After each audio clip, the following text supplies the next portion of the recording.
Hello students, तो आज वाले लेक्चर में अपन पढ़ेंगे प्रिज्म के बारे में। ठीक है, तो प्रिज्म के बारे में देखो क्या पढ़ना है अपने को। मैं एक एक करके एक पॉइंट समझाता हूँ आपको। देखो पहले तो समझते हैं आज वाले लेक्चर से पहले अपन ने रिफ्रैक्शन में क्या क्या पढ़ लिया। ठीक है, अभी तक अपन ने जनरली रिफ्रैक्शन में इस टाइप के क्वेश्चन करे थे या इस टाइप की थ्योरी पढ़ी थी। जो मीडियम था ना, मीडियम पैरेलली जैसे इस टाइप से था मीडियम, एक मीडियम यहाँ आ गया, फिर जो दूसरा मीडियम आएगा वो भी पैरेलल था इस टाइप से। ठीक है, और तीसरा जो मीडियम होगा ये इस टाइप से पैरेलली और इस टाइप से पैरेलल करके जितने भी मीडियम थे, कंपोजिट स्लैब पढ़ा जैसे रिसेंट लेक्चर में, उसमें क्या था, ये इस टाइप से मीडियम सेपरेट थे, सारे के सारे मीडियम क्या थे, पैरेलल थे, पूरे की thickness as it is same थी। क्लियर है, ये वाले क्वेश्चन तो अपन कर चुके हैं अभी तक।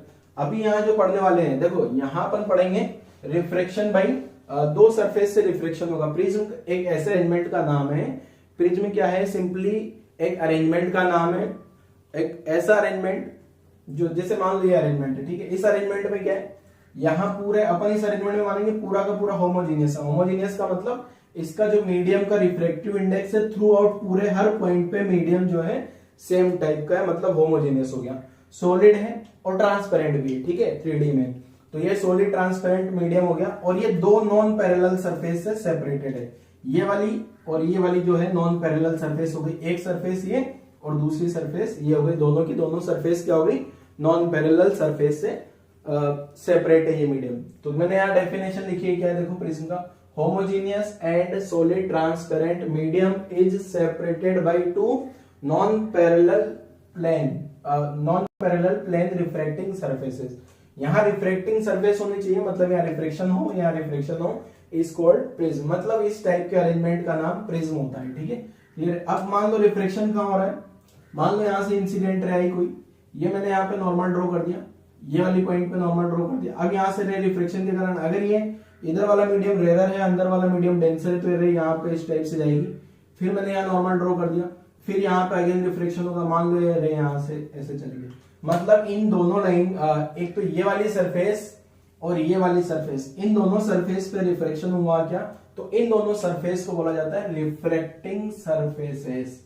क्लियर है ना। रिफ्रैक्टिंग सरफेसेस का मतलब क्या है, दो सरफेस वो वाली जहां पर रिफ्रैक्शन हो रहा है। क्लियर है, तो अपन ने जो डेफिनेशन में लिखा है क्या, homogeneous solid transparent medium separated by two non parallel. Non parallel होनी चाहिए, अगर ये पैरेलल हो गई इस टाइप से तो ये पैरेलल स्लैब हो गई, तो इस टाइप का तो अपन ने पढ़ चुका है एक बार, यहाँ रिफ्रैक्शन फिर यहाँ रिफ्रैक्शन। इसमें तो क्या होता है, लेटरल शिफ्ट होता है, कोई डेविएशन नहीं आता। अब यहाँ देखते हैं यहाँ क्या होगा, यहाँ डेविएशन आएगा या नहीं आएगा, ये अपने को पढ़ना है। इसमें कोई डेविएशन नहीं आया था, ये अपन ने नोट लगा के भी लिख लिया था पिछली वाली क्लास में। ठीक है, तो ये हो गया प्रिज्म का डेफिनेशन। अब ये तो प्रिज्म का मैंने साइड व्यू बताया आपको, ये क्या है, ये है side view. Side view of prism, prism को मतलब साइड से देखने पे कैसा लगता है। ये इसका 3D व्यू बनाया मैंने इस टाइप, इधर 3D view of prism. 3D में जो है, अब बोर्ड के प्लेन में 3D को ऐसे ही ड्रॉ करूंगा मैं। ठीक है, तो यहाँ ये जो रिफ्रैक्टिंग सरफेस है ना, वो कौन कौन सी बता देता हूँ। ये वाली सरफेस और ये वाली सरफेस रिफ्रैक्टिंग सरफेस है। ठीक है, दो सरफेस अगर रिफ्रैक्टिंग है, यहाँ से रे आई, यहाँ से रे आई, और फिर यहाँ से जो है चली गई इस टाइप से, ये तो ये वाली जो है दोनों रिफ्रैक्टिंग सरफेस आ गई। तो प्रिज्म का मतलब क्या है, सिंपली दो रिफ्रैक्टिंग सरफेस होनी चाहिए, दोनों नॉन पैरेलल होनी चाहिए, बीच में जो मीडियम होगा सॉलिड ट्रांसपेरेंट होमोजीनियस। होमोजीनियस मतलब through out same refractive index. ठीक है, अब यहाँ पे एक टर्म आती है प्रिज्म एंगल या एपेक्स एंगल। तो प्रिज्म एंगल क्या है, देखो ये जो दो रिफ्रैक्टिंग सरफेस आई ना, एक सरफेस तो ये आ गई और एक सरफेस ये आ गई, जो दो रिफ्रैक्टिंग सरफेस के बीच का जो एंगल होगा उसको बोला जाता है प्रिज्म एंगल या एपेक्स एंगल या रिफ्रैक्टिंग एंगल। तीन नाम है, याद रखो, prism angle, apex angle, refracting angle. किस किस के बीच का एंगल है, जो दो रिफ्रैक्टिंग सरफेस बनी है ना, जहां दो जगह दो सरफेस, दो नॉन पैरेलल प्लेन बनाए ना अपन ने, दोनों नॉन पैरेलल प्लेन पे क्या हो रहा है, रिफ्रैक्शन हो रहा है। उन दोनों नॉन पैरेलल प्लेन्स के बीच में जो एंगल है उसको बोला जाता है प्रिज्म एंगल, एपेक्स एंगल या रिफ्रैक्टिंग एंगल, या रिवर्स पैटर्न पे ऐसे भी बोला जाता है angle of prism, angle of apex या एंगल ऑफ रिफ्रैक्शन। तो देखो मैंने क्या लिखा है, देखो यहाँ लिख दिया अगली definition, prism angle. Prism angle क्या है, देखो angle between two refracting surfaces. ये जो दो रिफ्रैक्टिंग सरफेस आई है, ए और ये वाली दूसरी, फर्स्ट एंड सेकंड, दोनों के बीच में जो एंगल है उसको एपेक्स एंगल एपेक्स एंगल के खूब सारे नाम हो सकते हैं, prism angle, refracting angle, angle of prism, इसका इस प्रिज्म एंगल लिख दूं या एंगल ऑफ प्रिज्म लिख दूं, एक ही बात है, एंगल ऑफ एपेक्स लिख दूं, एक ही बात है। एक चीज ध्यान रखना, ये रिफ्रैक्टिंग एंगल आपको कंफ्यूजन कर सकता है, रिफ्रैक्टिंग एंगल आपको कंफ्यूज कर सकता है, इसमें आपको कंफ्यूजन हो सकता है। क्या कंफ्यूजन हो सकता है, देखो आपको लगेगा यहाँ रिफ्लेक्शन हो रहा है ना, तो ये वाला या फिर ये, या फिर यहाँ रिफ्लेक्शन हो रहा है ये कोई एंगल होगा रिफ्रैक्टिंग एंगल, वो नहीं है। रिफ्रैक्टिंग एंगल क्वेश्चन में लिखा है, इसका मतलब आपको समझ जाना है वो प्रिज्म एंगल ही है। मतलब जो दो रिफ्लेक्टिंग सरफेस है ना, दोनों रिफ्लेक्टिंग सरफेस के बीच का जो एंगल होगा उसी को अपन क्या बोलेंगे, reflecting angle, prism angle, apex angle, या फिर रिवर्स पैटर्न पे angle of prism, angle of apex. Clear. Next होता है बेस एंगल। बेस एंगल का क्या मतलब है, angle made by refracting surface, ये वाली सरफेस और ये वाली सरफेस, इसका बेस से कितना एंगल बन रहा है, angle made by refracting surface with base. अब ये दो एंगल होंगे बेस एंगल, एक इधर वाला बेस एंगल हो सकता है और एक इधर वाला बेस एंगल हो सकता है। क्लियर है। तो ये अपन ने प्रिज्म का साइड व्यू देख लिया, ये 3D व्यू देख लिया, एपेक्स एंगल समझ लिया, दोनों रिफ्लेक्टिंग सरफेस के बीच का एंगल, बेस एंगल समझ लिया, ये जो बेस पे जो भी प्रिज्म का एंगल बन रहा है। ठीक है, अब एक चीज सुनो ध्यान से, अगर मान लो ये प्रिज्म का इतना ऊपर वाला पार्ट नहीं होता, इस टाइप का अगर प्रिज्म होता मेरे पास,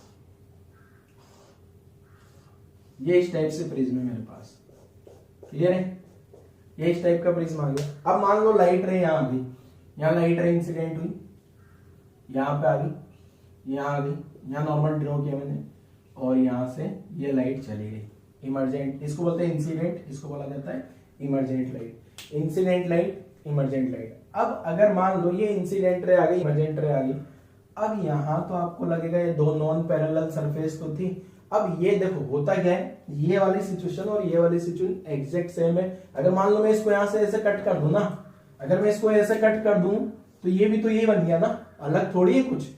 ठीक है, तो ये भी प्रिज्म है, इस प्रिज्म में भी वही same as it is concept लगेंगे जो इसमें लगेंगे। अब दिक्कत ये है, इसका प्रिज्म एंगल तो अपने को पता है, इसका प्रिज्म एंगल तो क्या था, ये मैंने आगे बढ़ाया, ये वाला प्रिज्म एंगल था क्या, ये वाले एंगल को अपन ने नाम दे दिया था क्या, ये जो एंगल है इसको अपन ने प्रिज्म एंगल नाम दे दिया। ठीक है, अब उसमें तो प्रिज्म एंगल आपको लगेगा सर दो प्रिज्म एंगल हो गए, एक ये वाला और एक वाला, ये दोनों प्रिज्म एंगल नहीं है। प्रिज्म एंगल अपन ने क्या डिफाइन किया है, देखो यहाँ पे एपेक्स एंगल या प्रिज्म एंगल दोनों सेम चीज है, angle between two refracting surface. ये एक सरफेस ही आ गई, एक सरफेस ही आ गई, अब इन दोनों का जो रिफ्रैक्शन हो रहा होगा, इन दोनों सरफेस को आगे बढ़ा दिया मैंने, ये दोनों सरफेस को मैंने आगे बढ़ा दिया। ठीक है, आगे बढ़ाने पे ये वाला जो एंगल आ रहा है ना, ये एंगल ऑफ एपेक्स होगा, ध्यान रखना, या प्रिज्म एंगल होगा। मतलब आपको क्या करना है, सिंपली दो सरफेस जहां जहां पे रिफ्रैक्शन हो रहा है उनको एक्सटेंड कर दो, और जिस पॉइंट पे कट कर रहा होगा वही point prism angle, angle of apex या रिफ्लेक्टिंग एंगल हो जाएगा। क्लियर है। अच्छा, इसमें तो समझ में आ जाएगा, चलो ठीक है, ये समझ में आ गया आपको, ये भी साइड व्यू है। ठीक है, ये 3D व्यू वाला डायग्राम है। एक डायग्राम और बना के बताता हूँ। मान लो कभी जो है प्रिज्म इस टाइप का बड़ा अजीब सा प्रिज्म आ गया, मान लो ये इस टाइप से आ रहा है, ये मटेरियल है, थोड़ा बड़ा करके बना देता हूं, ये इस टाइप का मटेरियल है। क्लियर। अब यहां तो कुछ पता ही नहीं लग रहा, मान लो ये इंसिडेंट रे आ गई, यहाँ पे इंसिडेंट रे आ गई, ये टकरा के यहाँ चली गई, और फिर यहां से जो है ये रे निकल रही है इस टाइप से। अब यहाँ तो देखो, इसमें तो ट्रायंगल शेप परफेक्ट था, इसमें ट्रायंगल नहीं तो क्वाड्रिलेटरल तो था, क्वाड्रिलेटरल में मैंने क्या किया, एक्सटेंड कर दिया रिफ्लेक्टिंग सरफेस को प्रिज्म एंगल बना। अब यहाँ तो पता नहीं है, हेक्सागन शेप आ गई, 6 साइड हो गई हेक्सागन, तो इस वाली सिचुएशन में क्या करो, आपको तो डेफिनेशन प्रिज्म एंगल का मैंने एक ही लाइन लिखा है, क्या, angle between two reflecting surface. आप रिफ्लेक्टिंग सरफेस आइडेंटिफाई करो, क्या इसकी रिफ्लेक्टिंग सरफेस पता लग पा रही है आपको, एक वाली रिफ्लेक्टिंग सरफेस, दूसरी रिफ्लेक्टिंग सरफेस, दोनों को एक्सटेंड कर दिया, और दोनों को एक्सटेंड करने पे जो कट करने पे जो दोनों के बीच में एंगल बन रहा है ना, ये वाला एंगल क्या हो गया, ये यहां से यहां तक का एंगल एपेक्स एंगल हो गया। क्लियर है। तो जरूरी नहीं है कि प्रिज्म का मतलब ऐसा सुंदर सुंदर सा बना के दे आपको, ठीक है, यही प्रिज्म नहीं है, प्रिज्म कुछ भी हो सकता है, दो नॉन पैरेलल सरफेस होनी चाहिए, बस वहां पे दो नॉन पैरेलल सरफेस पे रिफ्रैक्शन हो रहा होगा, तो आप क्या करोगे, उन दोनों को एक्सटेंड करके जहां कट कराओगे, कट कराने से आपको एपेक्स एंगल मिल जाएगा। क्लियर है। तो प्रिज्म जरूरी नहीं ऐसा हो, इस टाइप का क्वाड्रिलेटरल शेप हो सकता है, हेक्सागन शेप, या कुछ भी शेप हो सकता है, बस 2 बार रिफ्लेक्शन होना चाहिए, जहां 2 बार रिफ्लेक्शन हो रहा है दोनों को एक्सटेंड करो, और एक्सटेंड करने में जिस पॉइंट पे कट कर रहा होगा वो पॉइंट आपको प्रिज्म एंगल होगा। बेस एंगल बता दिया मैंने, डेफिनेशन प्रिज्म की बता दी, ठीक है। अब नेक्स्ट हेडिंग अपन समझते हैं कि ये जो रिफ्रैक्शन हो रहा होगा दो बार। अब मैं रिफ्रैक्शन इसी के केस में समझाऊंगा, ये और ये आपको यहीं से लिख लेना है, जैसे इसमें कहानी होगी वही सेम यहाँ पे भी होगी। बस यहाँ क्या करना होगा आपको, एक्सटेंड करके एपेक्स एंगल निकाल लेना है, ठीक है। आज वाला लेक्चर जो भी पढ़ेंगे पूरा का पूरा एनसीईआरटी में डेरिवेशन है, बोर्ड में आता है, बहुत ज्यादा इंपॉर्टेंट है। क्लियर है, स्टेट बोर्ड एनसीईआरटी हर बोर्ड में डेरिवेशन होता है और बहुत बहुत ज्यादा इंपॉर्टेंट है, जो जस्ट आगे पढ़ने वाले हैं। तो ठीक है, अब अपन पढ़ेंगे यहाँ पे रिफ्रैक्शन जो हो रहा है, यहाँ पे रिफ्रैक्शन हो रहा है, इसकी मैथमेटिक्स क्या है। क्लियर है, तो देखते हैं जरा आगे क्या है। तो नेक्स्ट समझते हैं रिफ्रैक्शन थ्रू ए प्रिज्म। एक प्रिज्म के थ्रू जो रिफ्रैक्शन होगा ना, दो बार रिफ्रैक्शन, उसको पूरा एनालाइज करते हैं। देखो ठीक है, कि कितना जो है prism angle, incident angle, refraction angle, deviation वगैरह क्या है, ठीक है। तो समझ लेते हैं जरा क्या है। मान लो मैंने एक प्रिज्म बना लिया, यहाँ पे ये प्रिज्म बना दिया मैंने, यहाँ प्रिज्म ड्रॉ कर लिया अपन ने, ये वाला एंगल जो है ए आ गया और ये पूरा प्रिज्म बना दिया मैंने। तो इस टाइप से प्रिज्म बना दिया। इस पॉइंट को नाम दे देते हैं पी, इसको क्यू, इसको आर, ठीक है, पी क्यू आर। अब मैं यहाँ पे इंसिडेंट रे बना लेता हूँ, इंसिडेंट रे, इमरजेंट रे बना लेते हैं। ये जो नीचे में है इसको बोला जाता है बेस, ये बेस आ गया यहाँ से यहाँ तक। ये एंगल ए जो है एपेक्स एंगल है, ए क्या है, ये ए जो है इसको बोला जाता है एपेक्स एंगल या प्रिज्म एंगल, एपेक्स एंगल या प्रिज्म एंगल या रिफ्रैक्टिंग एंगल या apex angle of apex, angle of prism, ठीक है। अब देखिए यहाँ से क्या है ना, मैं एक इंसिडेंट रे बनाता हूँ। मान लो मैंने यहाँ पे एक इंसिडेंट करा, ये इंसिडेंट रे आ गई।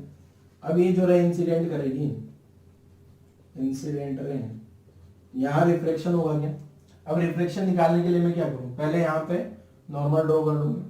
ये नॉर्मल ड्रॉ कर लिया मैंने, ये आ गया अपना नॉर्मल, फर्स्ट सरफेस पे नॉर्मल आ गया। दो बार रिफ्लेक्शन होगा तो दो नॉर्मल आएंगे। अब यहाँ पे अगर देखा जाए, अगर बाहर वाला मीडियम कुछ नहीं बोला है ना, तो अपन एक मिनट के लिए यहाँ पे एयर मान लेते हैं, ठीक है। इधर वाला मीडियम मैंने क्या मान लिया, यहाँ पे बाहर एयर है और इधर भी एयर है, और बीच में जो है रिफ्रैक्टिव इंडेक्स मान लेते हैं प्रिज्म का कुछ एन, एन यहाँ लिख देता हूँ क्या, refractive index of prism, refractive index of prism. Clear, ठीक है। अब यहां से क्या करता हूं मैं, ये जो रे है एयर से अगर डेंसर मीडियम में आ रही तो नॉर्मल के पास आ जाएगी क्या, नॉर्मल के पास, मान लो ये नॉर्मल के पास इस टाइप से आ गई। अब ये वाली जो रे बनाई है ना मैंने, ये जरूरी नहीं कि बेस के पैरेलल ही हो हमेशा, ठीक है, इसलिए मैंने जानबूझ के थोड़ा सा इसको टिल्ट बनाया है। क्लियर, इंसिडेंट रे आ गई। अब मैं क्या करता हूँ, इस पॉइंट पे नॉर्मल ड्रॉ करता हूँ, इस पॉइंट पे नॉर्मल ड्रॉ कर लेंगे, इस पॉइंट पे नॉर्मल आ गई, ये दूसरा वाला नॉर्मल आ गया जो सेकंड वाली सरफेस पे रिफ्लेक्शन होगा। अब यहाँ पे क्या होगा, यहाँ पे अगेन डेंसर मीडियम से कौन सा मीडियम में पहुंच रही है, पहले डेंसर मीडियम में इंसिडेंट मीडियम कौन सा है, डेंसर, और यहाँ पे जो है ये रे है, यहाँ से रिफ्लेक्शन होने के बाद मान लो इस टाइप से आ गई, इसको बोला जाता है इमरजेंट रे, इमरजेंट रे। ये जो फाइनली रे बाहर निकल रही है इसको मैंने क्या नाम दे दिया, इमरजेंट रे। अब ये वाले एंगल को नाम दे देते हैं आई, आई एंगल का मतलब इंसिडेंट एंगल जो सबसे पहले हो रहा है, ठीक है। अब यहाँ पे ये वाला जो एंगल है ना, ये वाले एंगल को मैंने नाम दे दिया मान लो R1, ठीक है, और ऐसे इधर वाले एंगल को नाम दे दिया, वैसे तो नाम देना चाहिए क्या मुझे, ये क्या है, आई इंसिडेंट एंगल फर्स्ट सरफेस पे, I1 R1, I2 R2 इस टाइप के नाम देने चाहिए, पर वैसे नेम मैं नहीं दे रहा हूँ क्योंकि जनरली बुक्स में एनसीईआरटी में सब जगह नोटेशन इसी टाइप के होते हैं जैसा मैं लिखूंगा, ठीक है। इस वाले एंगल को R2 नाम लिख रहा हूँ, R2 मतलब incident angle on second surface. ये जो सेकंड सरफेस है P2R, इस वाले प्लेन पे जो रे आ रही है वो कितने एंगल पे आ रही है, R2, और ये फाइनल एंगल जो है इसको बोला जाता है इमरजेंट एंगल E। क्लियर है, ये इमरजेंट एंगल E आ गया। अब जो है यहाँ से इस पॉइंट पे स्नेल्स लॉ लगाया जा सकता है, इस पॉइंट पे स्नेल्स लॉ लगाऊंगा तो क्या लिखूंगा, n1 sin i equal to n2 sin r, तो n1 तो 1 हो गया, sin i equal to n sin r1। ऐसे स्नेल्स लॉ यहाँ भी लगा सकते हैं, ठीक है। अभी मैं स्नेल्स लॉ नहीं लगा रहा हूँ, ठीक है। अभी मैं जो है यहाँ पे इन पॉइंट्स को नाम दे देता हूँ अलग अलग, जैसे इस पॉइंट को नाम दे दिया मैंने पी क्यू आर, तो ये हो गया, इन दो पॉइंट्स को नाम दे दिया एम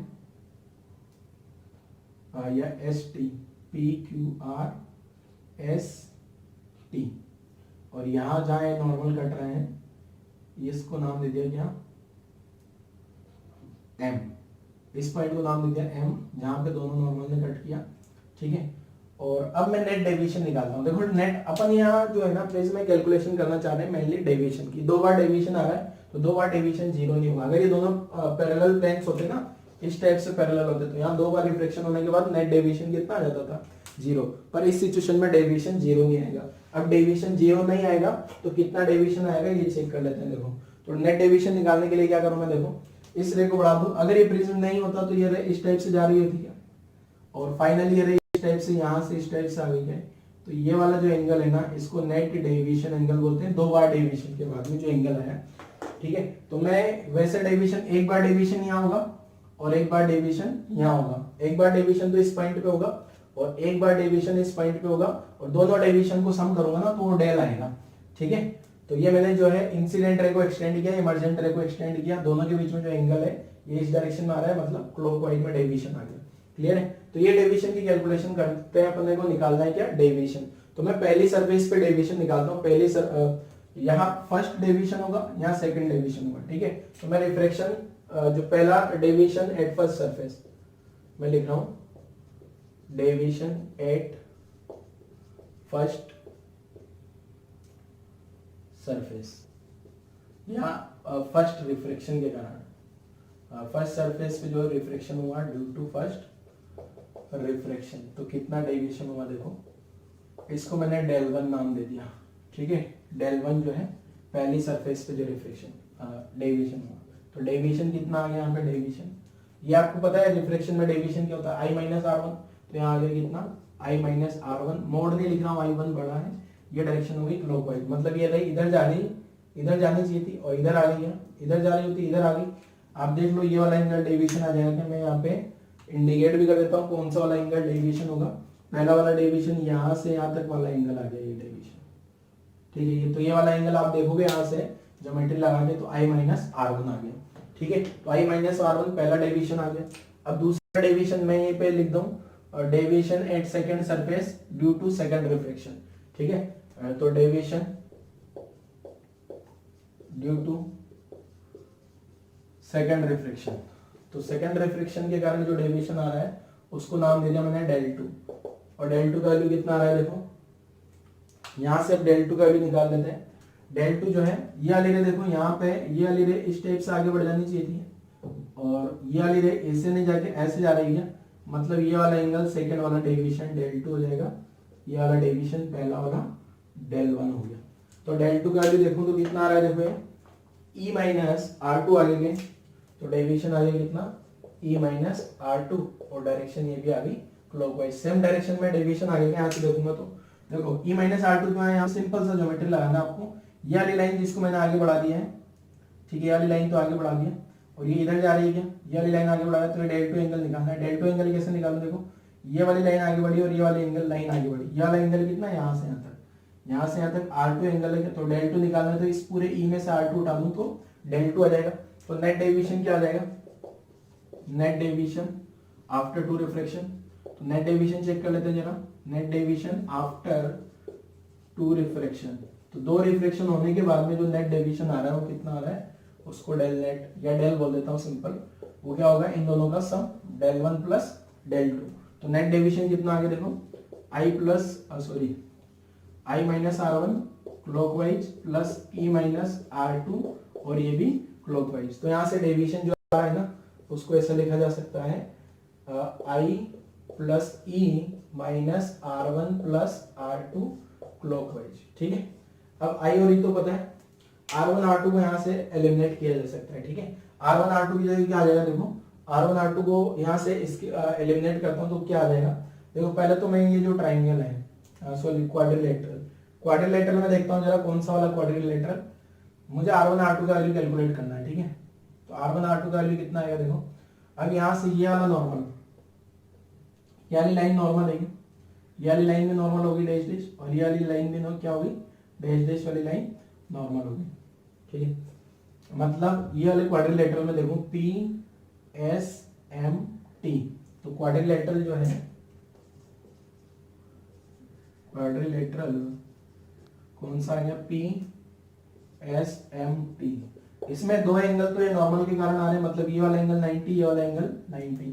तो दूसरा एंगल क्या बच रहा है, A प्लस जो एंगल बचेगा उस एंगल को मैं ऐसा बना के लिखता हूँ, इसका मतलब एंगल होता है, ठीक है, ये आपको पता ही होगा SMT। ये मिला के 180 डिग्री होंगे क्या, क्योंकि क्वाड्रिलेटरल में चारों का सम कितना होता है 360, ये 90 90 गया तो ये दोनों का सम कितना बचा 180। अब ये जो ट्राइंगल है कौन सा, इसको ऐसा साइन बना दूं, मैं लिख नहीं रहा हूं ट्राइंगल को, तो ट्राइंगल SMT, तो इस वाले ट्राइंगल में देखोगे ना आप, इन ट्राइंगल SMT तो ये क्या आ रहा है देखो relation R1 plus R2 plus angle SMT, तीनों का सम 180 डिग्री होगा, ठीक है। अब SMT का वैल्यू यहां से रखूं तो कितना हो जाएगा, तो R1 प्लस R2, SMT का वैल्यू यहां से रखूं तो कितना है 180 minus A equal to 180 degree, 180 से 180 गायब हो गया, तो मेरे पास एक इक्वेशन आ रही है R1 plus R2 equal to ए, ठीक है। अब ये जो डेविएशन वाली इक्वेशन थी ना, यहाँ पे ये वाली वैल्यू जो है R1 प्लस R2 का वैल्यू कितना है मेरे पास, R1 प्लस R2 का वैल्यू जो ए आ गया ना, ये हमेशा कांस्टेंट होगा, ठीक है। चाहे दोनों सरफेस पे रिफ्लेक्शन कैसा भी हो, R1 प्लस R2 का जो वैल्यू आ रहा है वो क्या आ रहा है constant value, but R1 R2 तो दोनों वेरिएबल है, ठीक है, बट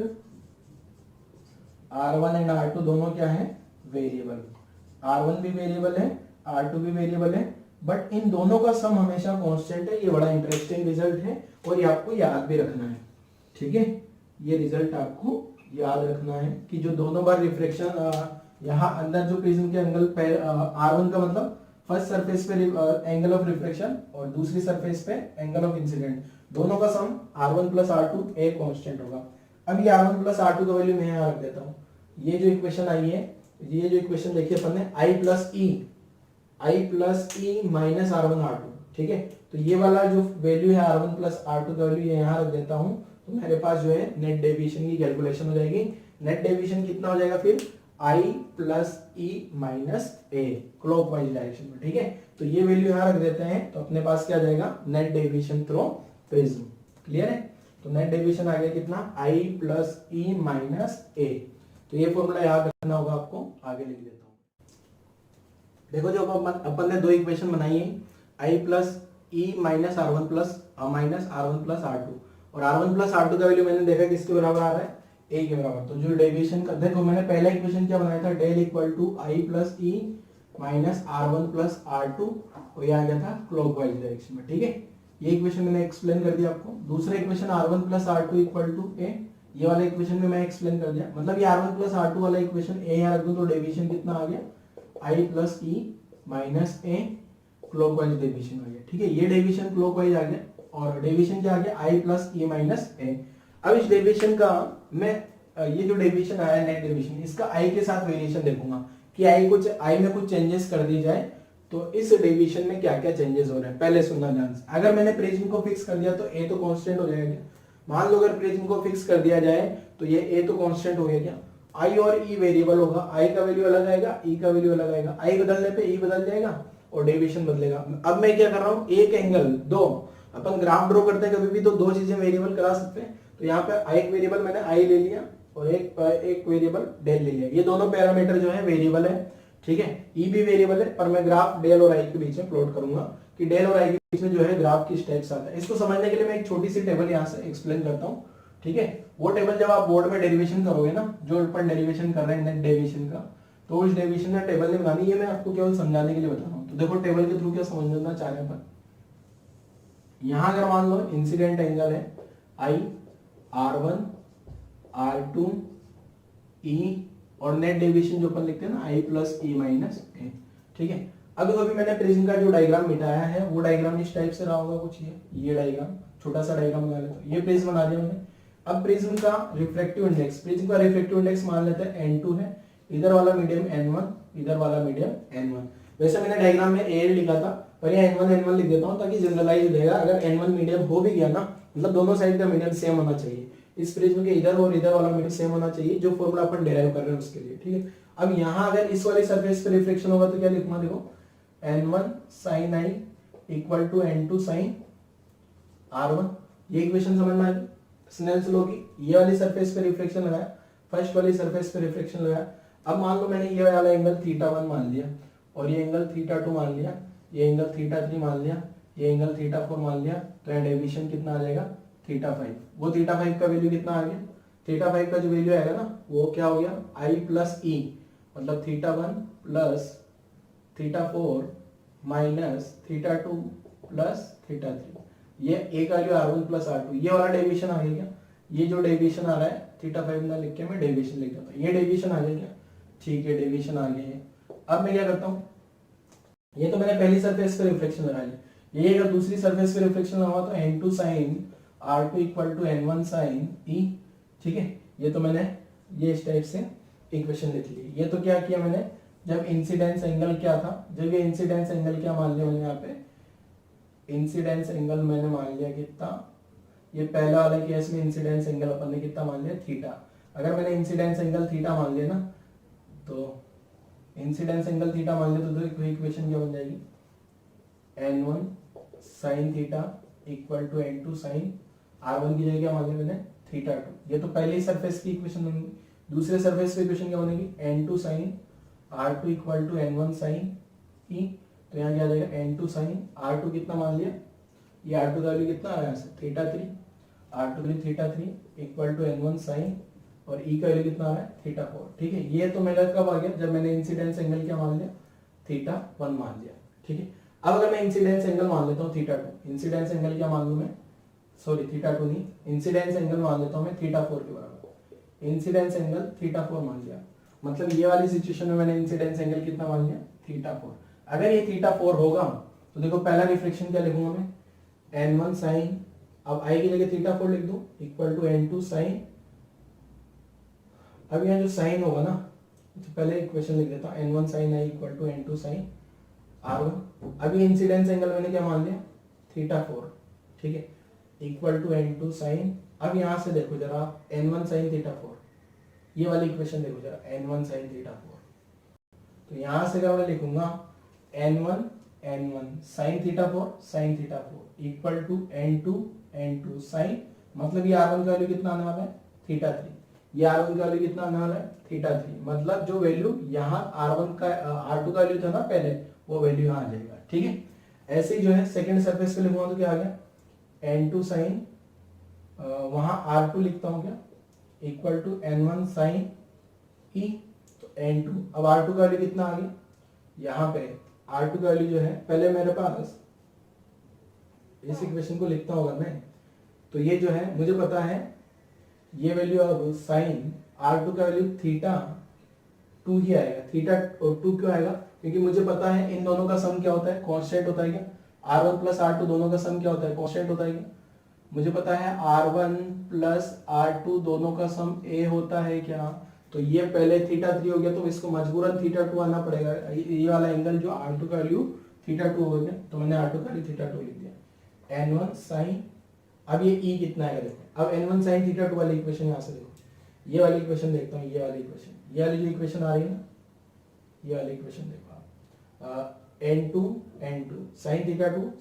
2 इक्वल टू n1 यहाँ एंगल अपन ने थीटा 1 बना दो, ये गड़बड़ लिख दिया मैंने, यहाँ पे लिख देता हूँ वापस से, यहाँ थीटा 1 आएगा, ठीक है, तो यहाँ भी एंगल कितना आ गया थीटा 1 अगर ये थीटा 1 आ गया तो ये वाला वैल्यू देखो जरा, मतलब यहाँ जो ये E का वैल्यू कितना आ गया थीटा 1, अब E का वैल्यू थीटा 1 आ गया, मतलब डेविएशन कितना आ गया again theta 4 plus theta 1 minus theta 2 plus theta 3, मतलब यहाँ वही डेविएशन आ रहा है जो डेविएशन यहाँ आया था। ये सारी कहानी मैंने इसलिए समझाई आपको कि कोई भी इंसिडेंट एंगल है, कोई भी इंसिडेंट एंगल है, मान लो इंसिडेंट एंगल का वैल्यू कुछ समथिंग 30 डिग्री आ गया, इंसिडेंट एंगल का वैल्यू 30 डिग्री आ गया, तो यहाँ पे कुछ न कुछ ए का वैल्यू आ गया मान लो 40 डिग्री, और डेविएशन आएगा मान लो डेविएशन आ रहा है मान लो 60 डिग्री, ठीक है। अब अगर मैं आई का वैल्यू 40 कर दूंगा ना, तो अगर यहाँ आई का वैल्यू 40 करूंगा तो ई का वैल्यू 30 आ जाएगा, और ई का वैल्यू 30 आएगा बट डेविएशन वही 60 रहेगा, क्लियर है, ये मैं समझाना चाह रहा हूँ। मतलब हर आई के करस्पॉन्डिंग जो है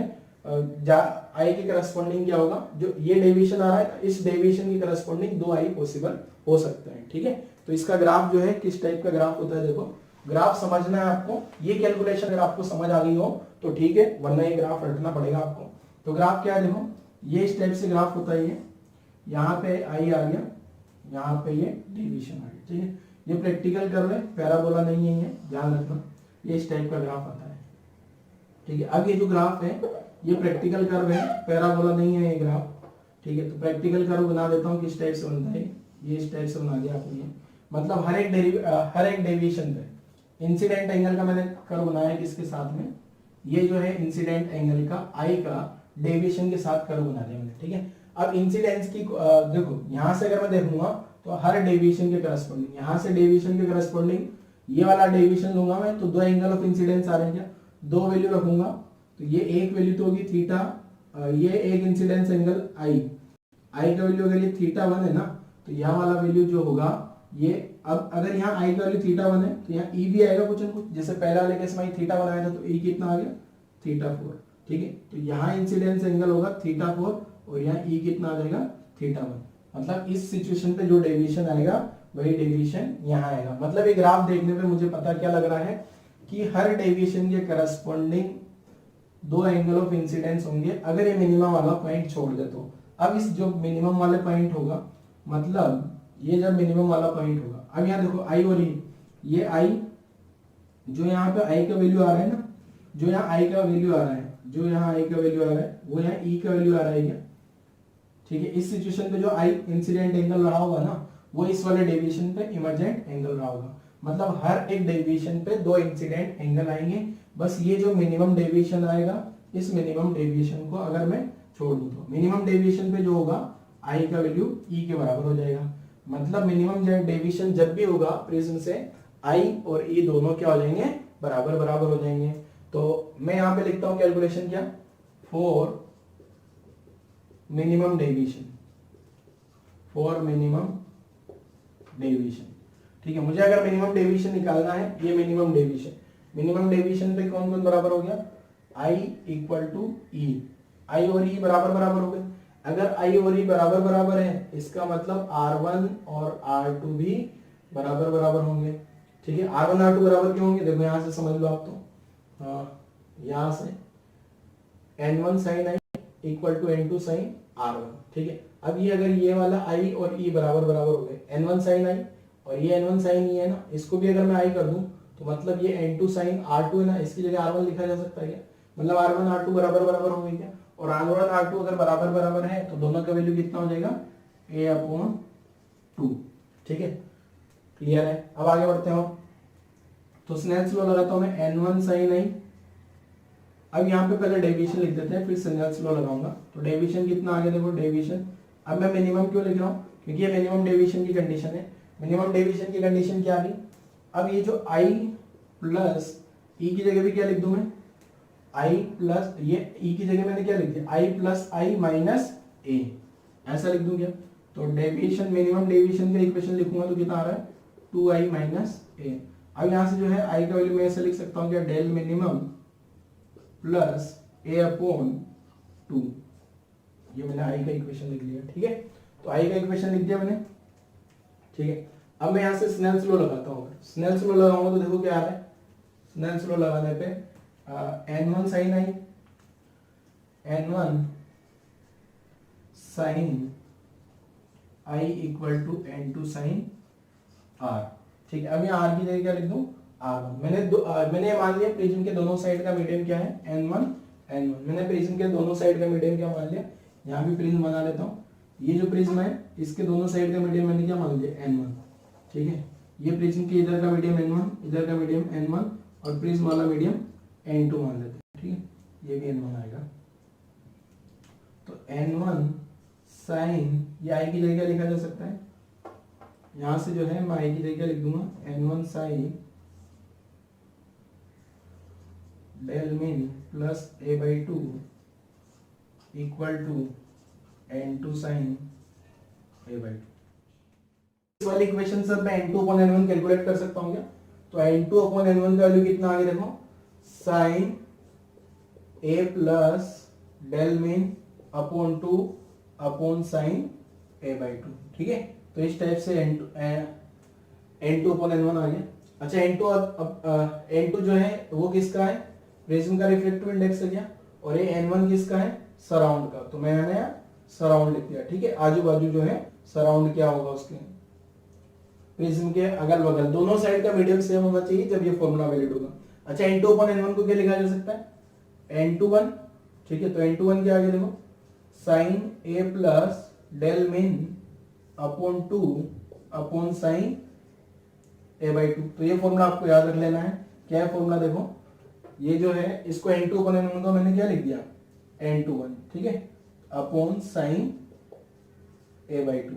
ये फॉर्मूला आपको याद रख लेना है। अच्छा, अगर छोटे छोटे से एंगल हो, क्वेश्चन में बोल दिया जाए ए स्मॉल एंगल है, एपेक्स एंगल स्मॉल है, अगर ए एंगल स्मॉल है तो R1 R2 भी स्मॉल होंगे, और R1 R2 स्मॉल है तो I और E भी स्मॉल होंगे। तो साइन थीटा को थीटा लिख दूं तो ऊपर क्या टर्म आ गया देखो, a plus del min by 2 upon a by 2। ये 2 से 2 कैंसिल आउट हो जाएगा, ये 2 से 2 कैंसिल आउट हो जाएगा, तो यहाँ क्या आ गया देखो, n21 इक्वल टू, ये इसको n21 तो एज इट इज, ये 2 से 2 चला गया, a का क्रॉस मल्टीप्लाई कर दिया, equal to a plus del min. तो यहां से जो है डेल मीन का फॉर्मूला आ जाएगा कितना, डेल मीन का क्या वैल्यू आ जाएगा, मिनिमम डेविएशन का वैल्यू कितना आ गया, n21 माइनस 1 इंटू a। इस टाइप से ये जो है ये वैल्यू आ जाएगी आपकी डेल मिनिमम डेविएशन। पर ये वाला फॉर्मूला कब वैलिड है, स्मॉल एपेक्स एंगल के लिए, ठीक है, अभी मैं लिख दूंगा। और ये वाला फॉर्मूला जनरलाइज वैलिड है, बट इस फॉर्मूला में क्या कंडीशन है, इस फॉर्मूला में कंडीशन क्या है कि प्रिज्म के दोनों साइड का मीडियम सेम होना चाहिए, ठीक है। इस वाले फॉर्मूले की कंडीशन प्रिज्म के दोनों साइड का मीडियम क्या होना चाहिए, सेम टाइप का, ठीक है। और इसके साथ में कंडीशन क्या है, प्रिज्म के दोनों साइड का मीडियम सेम तो ही सही, साथ में एपेक्स एंगल भी स्मॉल होना चाहिए। ये फॉर्मूला मिनिमम डेविएशन के केस में लगता है, ये वाला फॉर्मूला, ठीक है। तो इसको अपन नोट ला के लिख लेते हैं, मतलब ये पूरे डेरिवेशन का कंक्लूजन।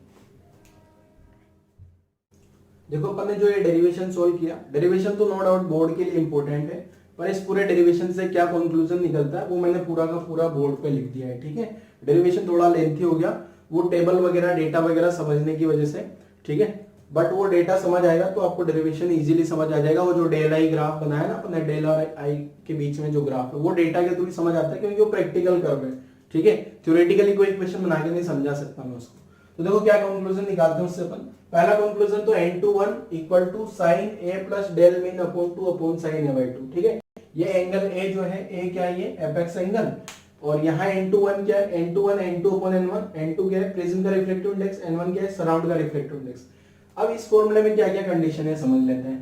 पहली कंडीशन, प्रिज्म के दोनों साइड का मीडियम सेम होना चाहिए, तो मैंने लिख दिया medium of both sides of prism must be same. अगर प्रिज्म के दोनों साइड का मीडियम सेम नहीं हुआ तो फिर क्या करना होगा, फिर अगेन आपको क्या करना होगा, 2 बार स्नेल्स लॉ लगाना होगा। पहली सरफेस पे स्नेल्स लॉ लगाओ, दूसरी सरफेस पे स्नेल्स लॉ लगाओ, पहली बार डेविएशन निकालो, दूसरी बार डेविएशन निकालो, दोनों को ऐड कर लो, ठीक है। अभी तो ये दूसरा, ये वाला जो फॉर्मूला है मिनिमम डेविएशन का आया, क्योंकि ये मिनिमम डेविएशन लिखा हुआ है कि मैंने मिनिमम डेविएशन की कंडीशन अपन ने यूज करी थी यहाँ I इक्वल टू E और R1 R2 equal to A by 2, ठीक है। तो इस फॉर्मूला में ध्यान रखना, दो कंडीशन, दोनों कंडीशन फॉर्मूला याद रखना। तो फॉर्मूला याद तो बच्चों को होता है, पर उसकी कंडीशन नहीं पता होती, तो फिर कंफ्यूजन हो जाता है कि फॉर्मूला लगाना है या नहीं लगाना है। दूसरा, इस फॉर्मूले को मैंने रिड्यूस किया, इसमें यहाँ थीटा छोटा एंगल होगा तो साइन थीटा को थीटा लिख देंगे, तो ये वाला एंगल छोटे छोटे 2 से 2 गायब हो गया, क्रॉस मल्टीप्लाई करूंगा तो ये फॉर्मूला आएगा। अब ये फॉर्मूले की कंडीशन क्या है, पहली कंडीशन ये स्मॉल एपेक्स एंगल होना चाहिए। पहली कंडीशन क्या है, जो प्रिज्म एंगल होना चाहिए वो छोटा होना चाहिए, 2 डिग्री 5 डिग्री 6 डिग्री 7 डिग्री भी चलेगा, ठीक है। तो छोटा एपेक्स एंगल होगा तो ये वाला फॉर्मूला लग जाएगा, ठीक है। अब ये वाले फॉर्मूले में आपको ये तो पता लग गया कि स्मॉल एपेक्स एंगल है, स्मॉल एपेक्स एंगल है, ये तो पता लग गया आपको। साथ में जो है ये ऊपर वाली 2 कंडीशन भी इस फॉर्मूले में होनी चाहिए। क्यों होनी चाहिए, क्योंकि ये वाला जो आया ना ऊपर वाला फॉर्मूला, ये फॉर्मूला अगर आप ध्यान से देखोगे, ये जो फॉर्मूला आया है ये कहां से आया, ऊपर वाले फॉर्मूले से आया क्या। तो ऊपर वाला जो फॉर्मूला है, ऊपर वाले फॉर्मूले की कंडीशन भी इसमें लगेगी। तो ये जो 2 कंडीशन है 1 एंड 2, ये कंडीशन भी इस फॉर्मूले में लगने वाली है। तो इस फॉर्मूले में 3 कंडीशन होगी, 2 तो ऊपर वाली और साथ में एपेक्स एंगल छोटा होना चाहिए, ठीक है। नेक्स्ट समझते हैं, नेक्स्ट नोट लाके मैंने 4 पॉइंट्स लिखे, एक एक करके सारे पॉइंट एक्सप्लेन करता हूं। पहला पॉइंट क्या है, del I curve is not, del I graph is practical curve. ये ग्राफ जो है ना प्रैक्टिकल कर्व है, ठीक है। दूसरा, it is not a parabola, ये ग्राफ पैराबोला नहीं है, सिमेट्रिकल भी नहीं है, ठीक है ना, सिमेट्रिकल कर्व नहीं है, प्रैक्टिकल कर्व है। और मैंने लिख दिया it is not a parabola, ये जेई में पूछा हुआ क्वेश्चन है, ठीक है, ध्यान रखना है पैराबोला नहीं है, ऐसा नहीं ऊपर की डायरेक्शन में तो अपवर्ड पैराबोला, ठीक है। दूसरी question, there is one and only one angle of incidence for which angle of deviation is minimum. ये जो अपन ने ग्राफ बनाया था ये आई और डेविएशन ग्राफ, ये जो ग्राफ आया ये वाला पॉइंट जो है मिनिमम डेविएशन पे एक ही पॉइंट एंगल ऑफ इंसिडेंस आ रहा है, कि बाकी हर डेविएशन पे देखो दो एंगल ऑफ इंसिडेंस आ रहे हैं, दो, कोई भी एंगल ले लो आप दो आएंगे, बस एक पॉइंट को छोड़ दो मिनिमम वाले पॉइंट पे एक ही आएगा कि यहाँ पे, और वहां आई और ई बराबर बराबर लिख दिया था अपन ने, तो मैंने ये लिख दिया है। और फिर अगली लाइन भी आपको समझ आ गई होगी, for every deviation there are two values of angle of incidence. कोई भी डेविएशन होगा उसके लिए दो एंगल ऑफ इंसिडेंस पॉसिबल है एक्सेप्ट मिनिमम डेविएशन, जो पिछली लाइन भी है, ठीक है। अगली लाइन क्या लिखी मैंने, if I and E are interchange then we get the same value of deviation, ठीक है। तो आपको वो टेबल बना के दिखाई थी मैंने, आई और ई का वैल्यू इंटरचेंज किया था तो डेविएशन सेम आ गया था, ठीक है। ऐसा क्यों होता है, ये principle of reversibility of light के कारण होता है, ठीक है। तो एक कंक्लूजन याद रखना आपको, डेरिवेशन थोड़ा जो है लेंथी हो गया अपना, डेरिवेशन याद ना भी रहे, पर जब बोर्ड का एग्जाम हो, बोर्ड के लिए डेरिवेशन इंपॉर्टेंट है, ठीक है। तो डेरिवेशन याद, वो जो टेबल वगैरह जो मैंने बनाई ना, वो पूरी टेबल वगैरह नहीं देखनी आपको डेरिवेशन। देखो भी जो प्रिज्म का डेरिवेशन है, अगर ये बोर्ड में आ जाता है तो आपको कैसे करना है, वो जो मैंने टेबल बनाई ना, वो टेबल नहीं बनानी है आपको, वो केवल समझने के लिए बनाई मैंने टेबल, ठीक है। और वो टेबल नहीं बनानी है आपको, और टेबल नहीं बनाओगे तो ग्राफ डेरिवेशन थोड़ा छोटा हो जाएगा, ठीक है। आपको जो मैंने रिजल्ट लिखा है अभी लेटेस्ट, तो रिजल्ट याद रखने आपको, ठीक है। रिजल्ट न्यूमेरिकल पर्पज से रिजल्ट बहुत ज्यादा इंपॉर्टेंट है, बाकी जो है बोर्ड के पर्पज से आपको डेरिवेशन आना चाहिए। तो मैं डेरिवेशन देखो आपको बताता हूँ किस टाइप से करना है बोर्ड में। देखो आपने नेट डेविएशन का इक्वेशन लिखा था, नेट डेविएशन क्या आया था, नेट डेविएशन जो आया था डेविएशन आई प्लस ई माइनस ए, इस टाइप से आ गया था। फिर आपने लिखा क्या यहां से, ये तो नेट डेविएशन आ गया, ठीक है। फिर आपने क्या लिख दिया, फॉर मिनिमम डेविएशन, जो मैंने मिनिमम डेविएशन लिखा उसमें क्या लिखा आपने, I equal to E and R one equal to R two equal to A by two. अब आई का वैल्यू यहाँ ई रखूंगा तो डेविएशन मिनिमम होगा, तो कितना हो गया, आई प्लस आई माइनस ए। तो यहाँ से आई का वैल्यू सोल्व करूंगा तो आई का वैल्यू कितना आ रहा है, आई का जो वैल्यू आ रहा है डेल मिन प्लस ए अपॉन टू, यहाँ टू आई होगा ना, ठीक है। अब मैं स्नेल्स लॉ लगा लेता हूँ। स्नेल्स लॉ देखो क्या, Snell's law at first surface, ठीक है। फर्स्ट सरफेस पे स्नेल्स लॉ लिखा तो क्या लिखा मैंने, n1 sin i equal to n2 sin r1। अब यहाँ आई की जगह क्या लिख लूँ, n1 sin, या आई की जगह क्या लिख लूँ, del min plus A, del min plus A by two equal to n2 sin A by two, ठीक है। तो यहाँ से क्या आ गया अपने पास, n2 अपॉन n1 जो आ गया sin a प्लस डेल मिन upon two upon sine A by to. तो इस टाइप से डेराइव कर लेना आपको बोर्ड में, ठीक है। ज्यादा वो टेबल वगैरह कुछ नहीं बनाने की जरूरत, डायग्राम बनाना है, नेट डेविएशन की कैलकुलेशन एज इट इज लिख लेना है, ठीक है। अगला क्वेश्चन करते हैं, क्वेश्चन क्या क्या है। तो पहला क्वेश्चन ये है अपने पास, पहला न्यूमेरिकल क्या है, फाइंड डेविएशन बाय प्रिज्म। इस प्रिज्म से कितना डेविएशन होगा। पहले तो क्वेश्चन में क्या दिया है, प्रिज्म एंगल 3 डिग्री दिया है, और यहाँ दोनों साइड कुछ नहीं बोला। अगर ऐसी सिचुएशन में कुछ नहीं बोला जाता तो दोनों साइड एयर मान के क्वेश्चन सोल्व करना होता है। प्रिज्म का रिफ्रैक्टिव इंडेक्स कितना दिया है, 3/2। Find deviation by prism. अब आपको कंडीशन देख लेते हैं पहले, दोनों साइड का मीडियम सेम है क्या, इधर वाला मीडियम और इधर वाला मीडियम सेम है, ठीक है। अब दोनों साइड का मीडियम सेम है तो मिनिमम डेविएशन तो है नहीं यहाँ पे। अब एक चीज ध्यान रखना, वो जो फॉर्मूला लिखा था ना मैंने डेविएशन का, कौन सा फॉर्मूला था अपना, डेविएशन, ये n21 माइनस 1a इंटू ए, ये इसमें बस क्या कंडीशन थी इसमें अपने पास, इसमें कंडीशन थी कि दोनों साइड का मीडियम क्या हो जाए, सेम। दोनों साइड का मीडियम क्या हो जाना चाहिए, सेम, साथ में मिनिमम डेविएशन, साथ में एपेक्स एंगल। अब यहाँ तो केवल डेविएशन है, ये डेविएशन जो है ये मिनिमम है या नहीं है उसके बारे में तो पता नहीं है, पर एक चीज ध्यान रखना, इसमें जरूरी नहीं, ये वाले फॉर्मूला में मिनिमम डेविएशन की कंडीशन जरूरी नहीं है, ठीक है। पहले मैं आंसर लगा के बता देता हूँ। देखो वैसे अगर आप इस फॉर्मूले से, ये वाले फॉर्मूले से इसको रिड्यूस करोगे ना, तो आपके पास ये आएगा कि मिनिमम डेविएशन आना चाहिए, बट यहाँ तो मैंने मिनिमम डेविएशन तो लिखा नहीं, बट इससे आंसर निकाल लेते हैं। आंसर जो है क्या आ जाएगा, 3/2 माइनस 1 इंटू 4 डिग्री, तो आंसर क्या आ गया 3/2 माइनस 1, तो 1/2 इंटू 4, ये 2 डिग्री आंसर आ गया। अब मैं बताता हूँ, देखो ये जनरलाइज भी हो सकता है, बस दोनों साइड का मीडियम सेम होना चाहिए, ठीक है। इसमें मिनिमम डेविएशन नहीं भी लिखोगे, मिनिमम डेविएशन नहीं भी लिखोगे तो चलेगा। देखो कैसे आता है, मैं प्रूव करके बताता हूँ। देखो पहली सरफेस पे मैं स्नेल्स लॉ लगाता हूँ, स्नेल्स लॉ लिखूंगा, Snell's law at first surface. तो फर्स्ट सरफेस पे क्या लिखूंगा, देखो Snell's law at first surface. तो पहली सरफेस पे स्नेल्स लॉ लिखूंगा n1 sin i equal to n2 sin r1, ठीक है। तो अगर छोटे छोटे एंगल है तो n1 i लिख दिया मैंने इक्वल टू n2 r1 लिख दूंगा, ठीक। ऐसे सेकंड सरफेस पे लिखूंगा, सेकंड सरफेस पे क्या लिखूंगा, देखो n2 sin r2 equal to n1 sin e, ठीक है। दूसरी वाली सरफेस पे, फर्स्ट एंड सेकंड सरफेस पे ये लिख देता हूँ, ठीक है।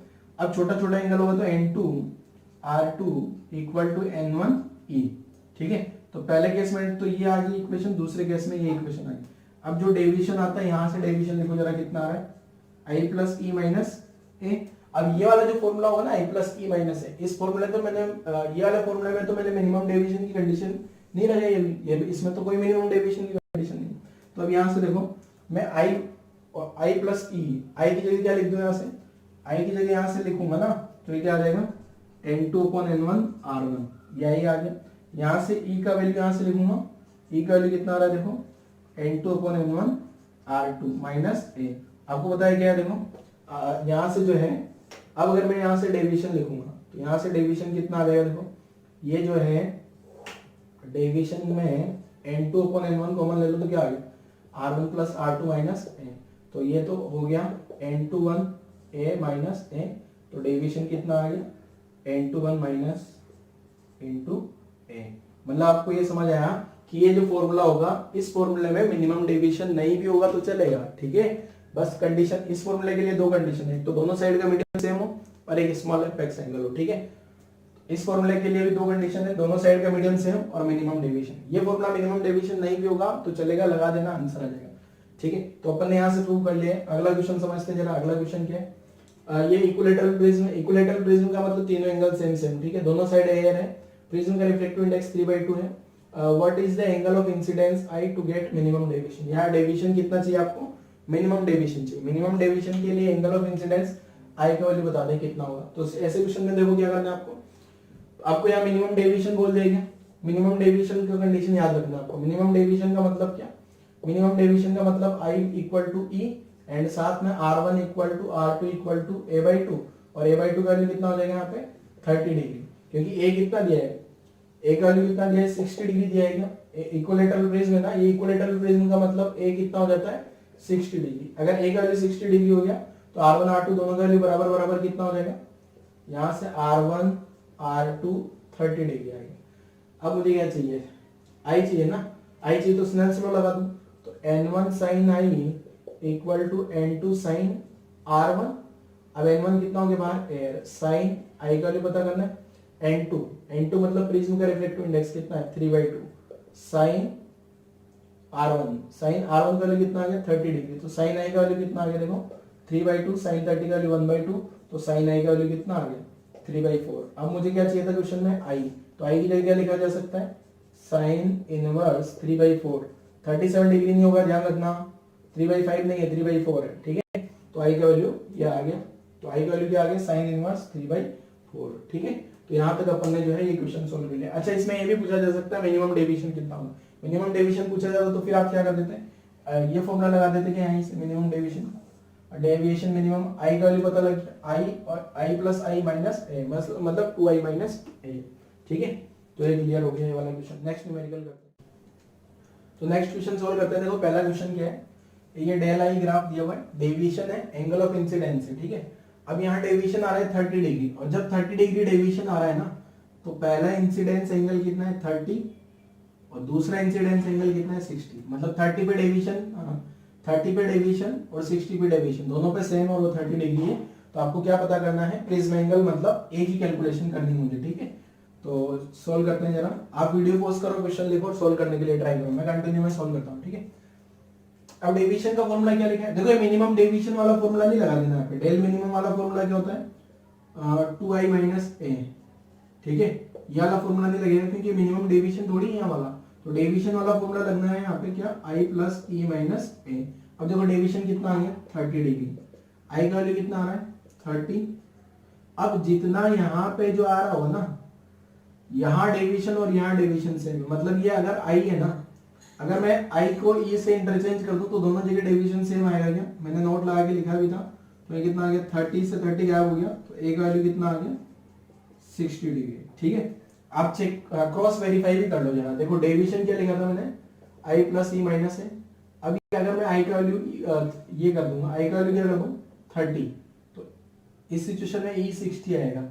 और अगर मैं आई 60 कर लूंगा तो ई कितना आ जाएगा 30 डिग्री। और दोनों ही सिचुएशन में डेविएशन क्या आ जाएगा सेम। अगला क्वेश्चन देखते हैं जरा। पहले क्वेश्चन एक्सप्लेन कर देता हूँ, क्वेश्चन नोट करना, वीडियो पॉज करना, सोल्व करना। क्वेश्चन क्या है देखो, यहाँ इंसिडेंट रे आ रही है 45 डिग्री, ये नॉर्मल ड्रॉ किया मैंने, नॉर्मल से 45 डिग्री पे रे आ रही है।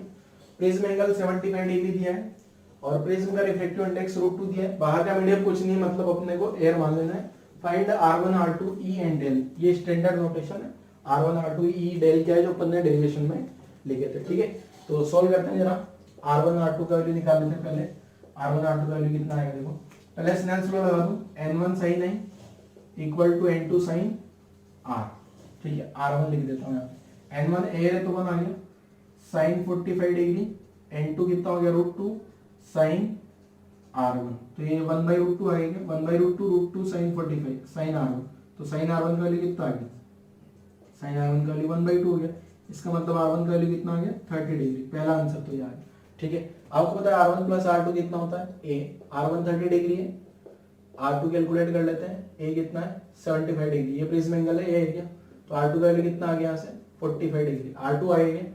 ठीक है, दो आंसर आ गए, R1 आ गया, R2 आ गया। E कैसे निकालेंगे, सेकंड सरफेस पे स्नेल्स लॉ लगा देता हूँ, n1 sin सॉरी जो सेकंड सरफेस पे स्नेल्स लॉ कैसे लिखोगे, n2 sin R2 equal to n1 sin E, तो n2 का वैल्यू कितना है, रिफ्रैक्टिव इंडेक्स √2, sin R2 का वैल्यू कितना हो गया sin 45, बाहर तो एयर है sin E, तो यहाँ से सॉल्व करूंगा तो E का वैल्यू कितना आ रहा है देखो √2 1/√2 1 sin E, तो E का वैल्यू आ गया कितना, sin E का वैल्यू 1 आ रहा है क्या, sin E का वैल्यू 1 आ गया, मतलब E का वैल्यू 90 डिग्री हो गया होगा। अब E भी आ गया अपना, एक आंसर E भी हो गया, E भी तो पूछा था ना क्वेश्चन में, तो अपन ने तीन आंसर आ गए, R1 आ गया, R2 आ गया, E आ गया। Next and last answer I plus E minus A, तो डेविएशन कितना है, I कितना है 45, इंसिडेंस एंगल तो 45 हो गया, प्लस 90 माइनस A कितना हो गया 75, तो डेविएशन को सोल्व करो जरा, कितना आ रहा है,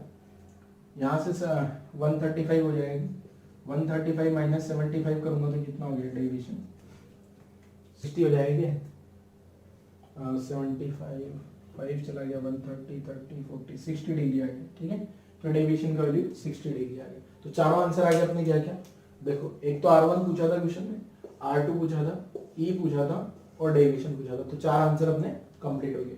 नेक्स्ट क्वेश्चन देखो क्या है, यहाँ मैंने प्रिज्म एंगल बना दिया, ये प्रिज्म बनाया, प्रिज्म एंगल 30 डिग्री है और इस प्रिज्म की एक साइड पे मैंने पॉलिश कर दिया।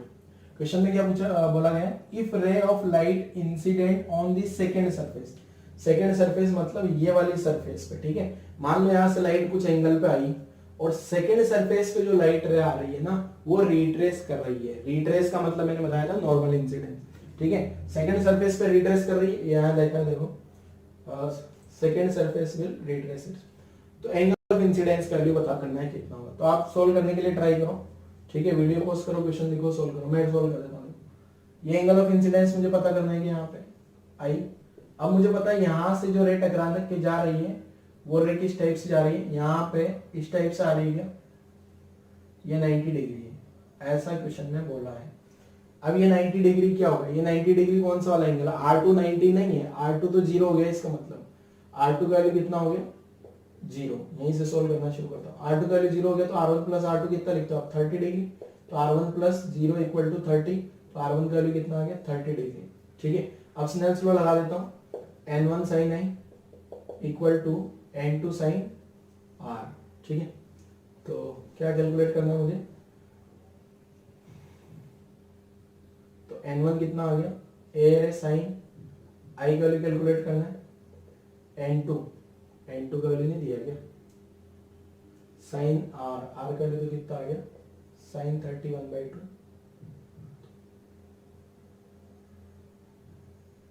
एक काम करो यहाँ n2 का वैल्यू ना √2 लिख लो, तो यहाँ √2 लिखूंगा तो sin i का वैल्यू कितना हो गया साइन आई का वैल्यू आ गया मेरे पास कितना, √2 इंटू 1/2, तो साइन आई का वैल्यू कितना आ गया 1/√2, तो आई कितना हो गया 45 डिग्री आंसर हो जाएगा। ठीक है, अच्छा किसी को ऐसे समझ नहीं आता ये तो आप डायरेक्ट यहाँ से ज्योमेट्री लगा के भी निकाल सकते हो। ये एंगल 90 डिग्री है तो ये एंगल कितना हो गया होगा 60, तो ये वाला पहला एंगल R1 जिसको बोलते हो कितना हो गया 30 डिग्री, क्योंकि ये नॉर्मल लाइन है ना, ये नॉर्मल लाइन है तो इस सरफेस के परपेंडिकुलर होगी। तो ऐसे मैंने क्वेश्चन सोल्व किया तो आई की वैल्यू कितना आ गया 45 डिग्री। R1 का वैल्यू डायरेक्ट लिख लो या फिर फॉर्मूला लगा के भी लिखा दिया मैंने।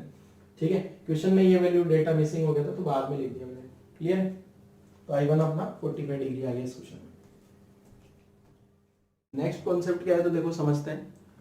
इस कॉन्सेप्ट में क्या है, ये ट्रायंगल अपने को प्रिज्म दिया है, इक्विलैटरल ट्रायंगल ने जनरलाइज प्रिज्म है। ठीक है, और प्रिज्म एंगल कितना हो गया ए, ये जो ए ना, ए क्या है प्रिज्म एंगल है।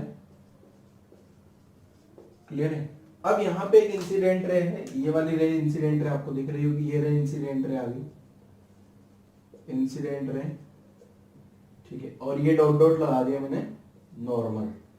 अब यहाँ इंसिडेंट रे आ रही है। अब यहाँ कोई इंफॉर्मेशन बाकी आपको दी नहीं है कि इंसिडेंस एंगल कितना है, ए कितना है, ए का वैल्यू नहीं पता आपको, बट आपको क्रिटिकल एंगल पता है। यहाँ पे क्या होगा, अगर प्रिज्म का मीडियम डेंसर है, मान लेते हैं प्रिज्म का रिफ्रैक्टिव इंडेक्स क्या हो गया एन, एन जो है क्या मान लिया मैंने, रिफ्रैक्टिव इंडेक्स ऑफ प्रिज्म। ठीक है, एन तो प्रिज्म का रिफ्रैक्टिव इंडेक्स हो गया, और इधर वाला मीडियम एयर है और इधर वाला मीडियम भी एयर है। तो क्रिटिकल एंगल कैसे निकालूंगा, n sin IC equal to 1 sin 90 करके यहाँ पे जो है मैं क्रिटिकल एंगल पता कर सकता हूँ। तो साइन क्रिटिकल एंगल पता लग जाएगा यहाँ से कितना आ रहा है 1/n, और यहाँ से IC का वैल्यू कैलकुलेट किया जा सकता है। ठीक है, अब आपको क्या करना है, देखो मैं कुछ रिजल्ट्स बता रहा हूँ, वो रिजल्ट आपको डायरेक्ट याद रखने हैं। अगेन वापस मैं एक बात बोलूंगा, नीट वाले बच्चे डायरेक्ट याद रखें। ठीक है, ये रिजल्ट डायरेक्ट नीट वाले बच्चों को याद रखना है। अभी मैं डेरिवेशन भी बताऊंगा, डेरिवेशन आप नहीं भी याद रखोगे चलेगा।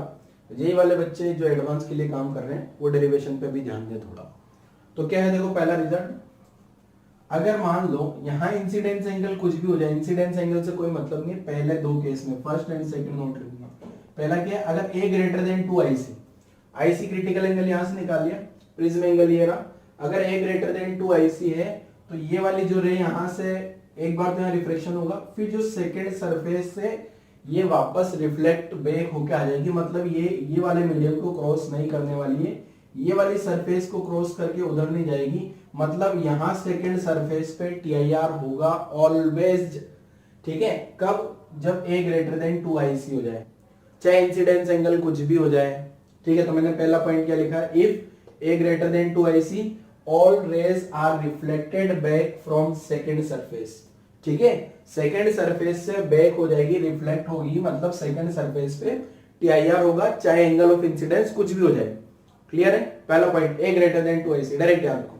सेकेंड पॉइंट क्या, अगर मान लो angle of incidence less than critical angle है, एंगल ऑफ इंसिडेंस क्या है, less than equal to critical angle. इस सिचुएशन में क्या होगा, यहां इंसिडेंस एंगल में कुछ भी कर दूं, यहां से जितनी भी रेज होगी इस सरफेस से सारी रेज बाहर आएगी, मतलब इंसिडेंस एंगल यहां कुछ भी हो जाए, बस ये कंडीशन होनी चाहिए a less than equal to IC।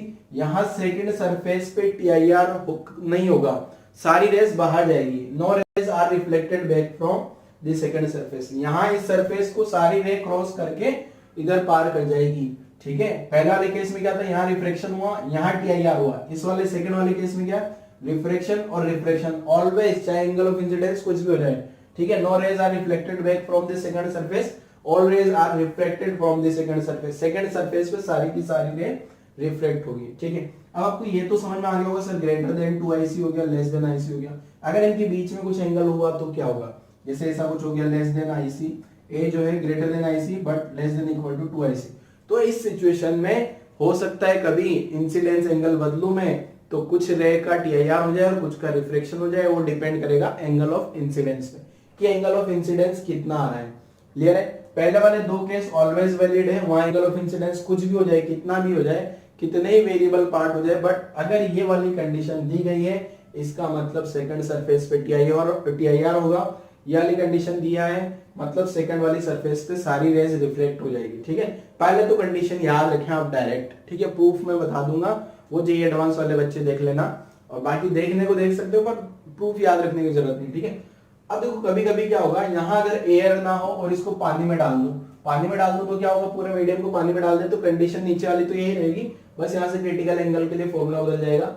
यहाँ जो n होगा ये प्रिज्म का reflective index into sin IC, बाहर वाले मीडियम का रिफ्लेक्टिव इंडेक्स इनटू sin 90 और क्रिटिकल एंगल निकाल के उससे भी क्वेश्चन सोल्व किया जा सकता है। ठीक है, तो मैं अभी इसका क्वेश्चन लिखता हूँ इस नोट पे बेस्ड, पहले क्वेश्चन लिखता हूँ इस नोट पे बेस्ड, फिर इस क्वेश्चन को अपन ये प्रूव करूंगा कि 1 और 2 कैसा है, फिर 1 और 2 ही प्रूव करने की जरूरत है, थर्ड प्रूव करने की जरूरत नहीं। क्लियर? तो क्वेश्चन लिख लेते हैं। तो मैंने इस नोट पे बेस्ड 2 क्वेश्चन लिख दिए। पहला क्वेश्चन समझा रहा हूँ, देखो क्या है, ये प्रिज्म है और प्रिज्म का ये प्रिज्म एंगल ए दिया है, इधर एयर है इधर एयर है, इंसिडेंट रे आ गई, रिफ्लेक्टिव इंडेक्स ऑफ प्रिज्म, जो प्रिज्म का मटेरियल है उसका रिफ्लेक्टिव इंडेक्स √2 है। ठीक है, कैलकुलेट क्या करना है, ए, तो मैंने क्वेश्चन लिखा है calculate apex angle of prism so that no rays are reflected back from the surface PR. ये सरफेस पीआर से रिफ्लेक्ट होके वापस रे नहीं आनी चाहिए, तो आपको इस क्वेश्चन में ये बता देना है कि एपेक्स एंगल का वैल्यू क्या कर दूं मैं। ठीक है, तो पहले तो आप क्वेश्चन नोट करो और फिर ये समझो कि कौन सा वाला केस होगा। 1 2 3 तीन नोट में मैंने 3 पॉइंट लिखाए थे, फर्स्ट सेकंड थर्ड, तो उसमें से आप समझे कौन सा वाला पॉइंट है और आंसर कैलकुलेट करो। जरा मैं सोल्व करता हूँ कंटिन्यूअस, तो क्या है देखो कौन सा वाला पॉइंट है, यहाँ सोल्व कर देता हूँ मैं। तो इसको सोल्व करेंगे ना तो आपको समझ आ गया होगा, सेकंड वाला पॉइंट है, मतलब यहाँ से हर बार रेज बाहर निकले और हर बार रेज बाहर निकलेगी कब, यहाँ से रिफ्लेक्शन हो और यहाँ से बाहर कब निकलेगी रे, जब a is less than equal to IC, ये मैंने आपको बताया था।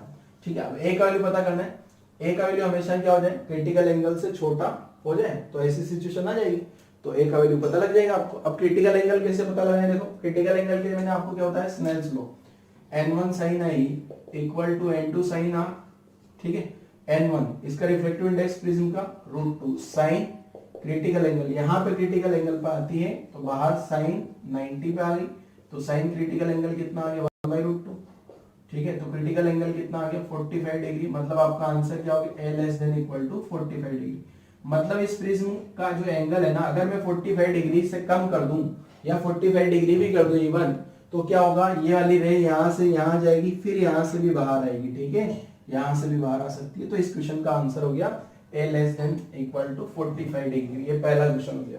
दूसरे क्वेश्चन में मैंने क्या किया, दूसरा क्वेश्चन एक्सप्लेन कर देता हूं, फिर आप लोग ट्राई करिएगा क्वेश्चन लिखने के बाद। ये प्रिज्म है, प्रिज्म एंगल 120 डिग्री है, प्रिज्म एंगल कितना दे दिया मैंने, 120 डिग्री देखो, और ये प्रिज्म का कोई मटेरियल है जो मैंने ब्लैक शेड करके बनाया। ये एक इंसिडेंट रे आ रही है इधर से, इंसिडेंट रे आ रही है। ठीक है, बाहर इसमें पानी भरा हुआ है और पानी का रिफ्लेक्टिव इंडेक्स आई थिंक आपको पता होगा 4/3, मैंने बोला भी ये याद रखो क्योंकि कभी कभी क्वेश्चंस में नहीं दिया जाता है। ठीक है, बाहर पानी भरा हुआ है, तो क्वेश्चन में क्या पता करना है, calculate refractive index of prism. ये जो प्रिज्म है इसका रिफ्रैक्टिव इंडेक्स क्या कर दूं, so that light rays can not emerge from second surface. ये वाली सरफेस सेकंड सरफेस है, ये फर्स्ट सरफेस है, फर्स्ट सरफेस से रिफ्लेक्शन हो जाएगा, सेकंड पे रिफ्लेक्शन हो और यहां से रे बाहर ना जाए, इसका मतलब आपको क्या कराना है, इस सरफेस पे TIR हो जाना चाहिए। तो अब आप ये सोचो कि कौन सा वाला केस होगा, 1 2 3 जो मैंने 3 लिखा था ना, उनमें से कौन सा वाला केस है। ठीक है, सोचो जरा और सोल्व करो आंसर। पहले क्वेश्चन लिख लो, वीडियो पॉज करो, फिर क्वेश्चन सोल्व करने के लिए ट्राई करो, मैं सोल्व करता हूँ। आपको समझ में आ गया होगा ये केस, जो फर्स्ट वाली लाइन लिखी थी ना मैंने, a greater then twice of IC, ये वाला केस हो गया है। ठीक है, अब a की जगह तो 120 डिग्री दिया है, पहले IC का वैल्यू निकाल लो। इधर IC का वैल्यू कैसे निकालोगे, देखो IC का वैल्यू जो है कैलकुलेट कर देता हूं मैं। यहाँ पे IC का वैल्यू जो है आपने स्नेल्स लॉ लगा लिया, n1 sin IC equal to n2 sin R। अब एक चीज ध्यान रखनी, n1 तो प्रिज्म का रिफ्लेक्टिव इंडेक्स मुझे कैलकुलेट करना है, sin क्रिटिकल एंगल का वैल्यू इक्वल टू n2 4/3 आएगा। अब यहाँ एयर नहीं है, देखो पिछले क्वेश्चन में एयर थी, इसमें एयर नहीं है, यहाँ आ गया sin 90 डिग्री, तो sin क्रिटिकल एंगल का वैल्यू कितना आ गया, देखो 4/3n। ठीक है, अब यहाँ से 4/3n वैल्यू आ रहा है n। अब मेरे को n की वैल्यू पता करना है क्या, यहाँ a की जगह तो क्या लिख दूंगा मैं। अब एक काम ये करना होगा अपने को, क्योंकि यहाँ पे तो साइन आ रहा है ना, तो मैं यहाँ पे कोई ना कहीं साइन लिखता हूँ, साइन है greater than sine twice of IC, इस टाइप से लिख दिया मैंने। ठीक है, अब twice of sine A greater than sine A का वैल्यू कितना आ गया, साइन 120 ग्रेटर देन, अब ये ट्वाइस ऑफ साइन आईसी को कैसे कैलकुलेट करना है, देखो यहाँ से इस ट्वाइस ऑफ साइन आईसी को, या फिर एक काम करते हैं इसको ऐसा लिख दूं मैं, ए ग्रेटर देन 2 आईसी है ना, इसको a बाई 2 कर दूं ताकि मुझे यहाँ फॉर्मूला नहीं लगाना पड़ेगा, a by 2 greater than IC आ गया, तो यहाँ लिख दिया sine a by 2 greater than sine IC, ऐसे इसलिए लिख रहा हूँ क्यों, ताकि मुझे वो साइन 2a वाला फॉर्मूला नहीं लगाए। साइन a बाई 2 का वैल्यू कितना हो गया यहाँ पे, साइन 60, साइन 60 हो जाएगा, कैसे हुआ, a का वैल्यू कितना है 120 है क्या, a का वैल्यू 120 पुट करूंगा तो साइन 60, और यहाँ से साइन आईसी का वैल्यू कितना आ रहा है 4/3n। अब साइन 60 का वैल्यू शायद आप सभी लोगों को पता होगा, साइन 60 का वैल्यू होता है √3/2 इक्वल टू 4/3n। तो n का वैल्यू कितना आ गया, देखो n का वैल्यू आ गया n ग्रेटर देन 8/3√3, ये इसका आंसर हो गया। ठीक है, इस क्वेश्चन में अलग क्या था कि बाहर भी कुछ न कुछ मीडियम था। ठीक है, बाहर मीडियम है तो क्रिटिकल एंगल की कैलकुलेशन चेंज हो जाएगी, जो क्रिटिकल एंगल की कैलकुलेशन है वो मैंने आपको सिखा दी। ठीक है, क्रिटिकल एंगल अपन पढ़ भी चुके हैं, तो अब आना चाहिए आपको क्रिटिकल एंगल कैसे कैलकुलेट करते हैं। तो a ग्रेटर देन 2 आईसी लिख लेना था आपको। ठीक है, तो ये जो न्यूमेरिकल थे ये सिंपली न्यूमेरिकल तब हो जाएंगे जब आपको वो तीन नोट के जो 3 पॉइंट डायरेक्ट याद हो, नहीं याद होंगे तो आप उनको डिराइव करने बैठोगे, डिराइव करने में हो सकता है थोड़ा टाइम लग जाए। तो अब मैं उनका डेरिवेशन बता देता हूँ, वो उनके लिए ओनली जेईई एडवांस वाले स्टूडेंट्स के लिए। ठीक है, देखो तो अपन नोट के जो पॉइंट्स मैंने अभी एक्सप्लेन करे हैं 3 पॉइंट्स, और उसके बेसिस पे अपन ने क्वेश्चन भी कर लिया, उसको मैं डिराइव करके बताता हूँ आपको किस टाइप से वो आते हैं। ठीक है, तो प्रूफ कर लग देता हूँ, जो नोट लगाया था अपन ने उसका प्रूफ कर रहा हूँ। तो क्या है, देखो प्रूफ, ये मान लो मैंने एक प्रिज्म मान लिया है, ये तो प्रिज्म आ गया। ठीक है, इधर एयर है, इधर भी एयर मान ली। ठीक है, एयर मान लो, फिर उसको जनरलाइज कर देंगे क्रिटिकल एंगल से, और ये वाला पॉइंट, ये वाला एंगल मैंने एपेक्स एंगल क्या मान लिया, एपेक्स एंगल ये मान लिया। यहाँ से कोई इंसिडेंट रे आ रही है, अब ये इंसिडेंट रे क्या होगी, यहाँ पे पहले टर्म पहली सरफेस पे रिफ्लेक्शन होगा, रिफ्लेक्शन बना देता हूं मैं, पहले तो नॉर्मल ड्रॉ कर देता हूँ। ये वाली लाइन जो है नॉर्मल होगी, ये इस पॉइंट पे नॉर्मल आ गया, नॉर्मल खींच दिया मैंने। ठीक है, अब यहाँ पे क्या होगा, एक बार रिफ्लेक्शन होगा, क्या रिफ्लेक्शन होगा तो ये एंगल अगर मान लो कुछ न कुछ ही वाला एंगल रहा होगा, अब यहाँ पे रिफ्लेक्शन होकर डेंसर मीडियम में आ रही तो इस टाइप से आ जाएगी क्या, फिर मैंने क्या किया, दूसरे वाले पॉइंट पे, इस वाले दूसरे वाले पॉइंट पे नॉर्मल ड्रॉ कर दिए और ये पॉइंट पे आ गया। ठीक है, अब सारा खेल सेकंड सरफेस से होता है, क्योंकि जो नोट लगा के लिखा है ना अपन, उसमें सेकंड सरफेस का इंपॉर्टेंस बहुत ज्यादा है। ठीक है, अब अगर मान लो यहाँ पे ये वाला इंसिडेंस एंगल, ये वाला इंसिडेंस एंगल को अपन R2 से डिनोट कर देंगे, R2।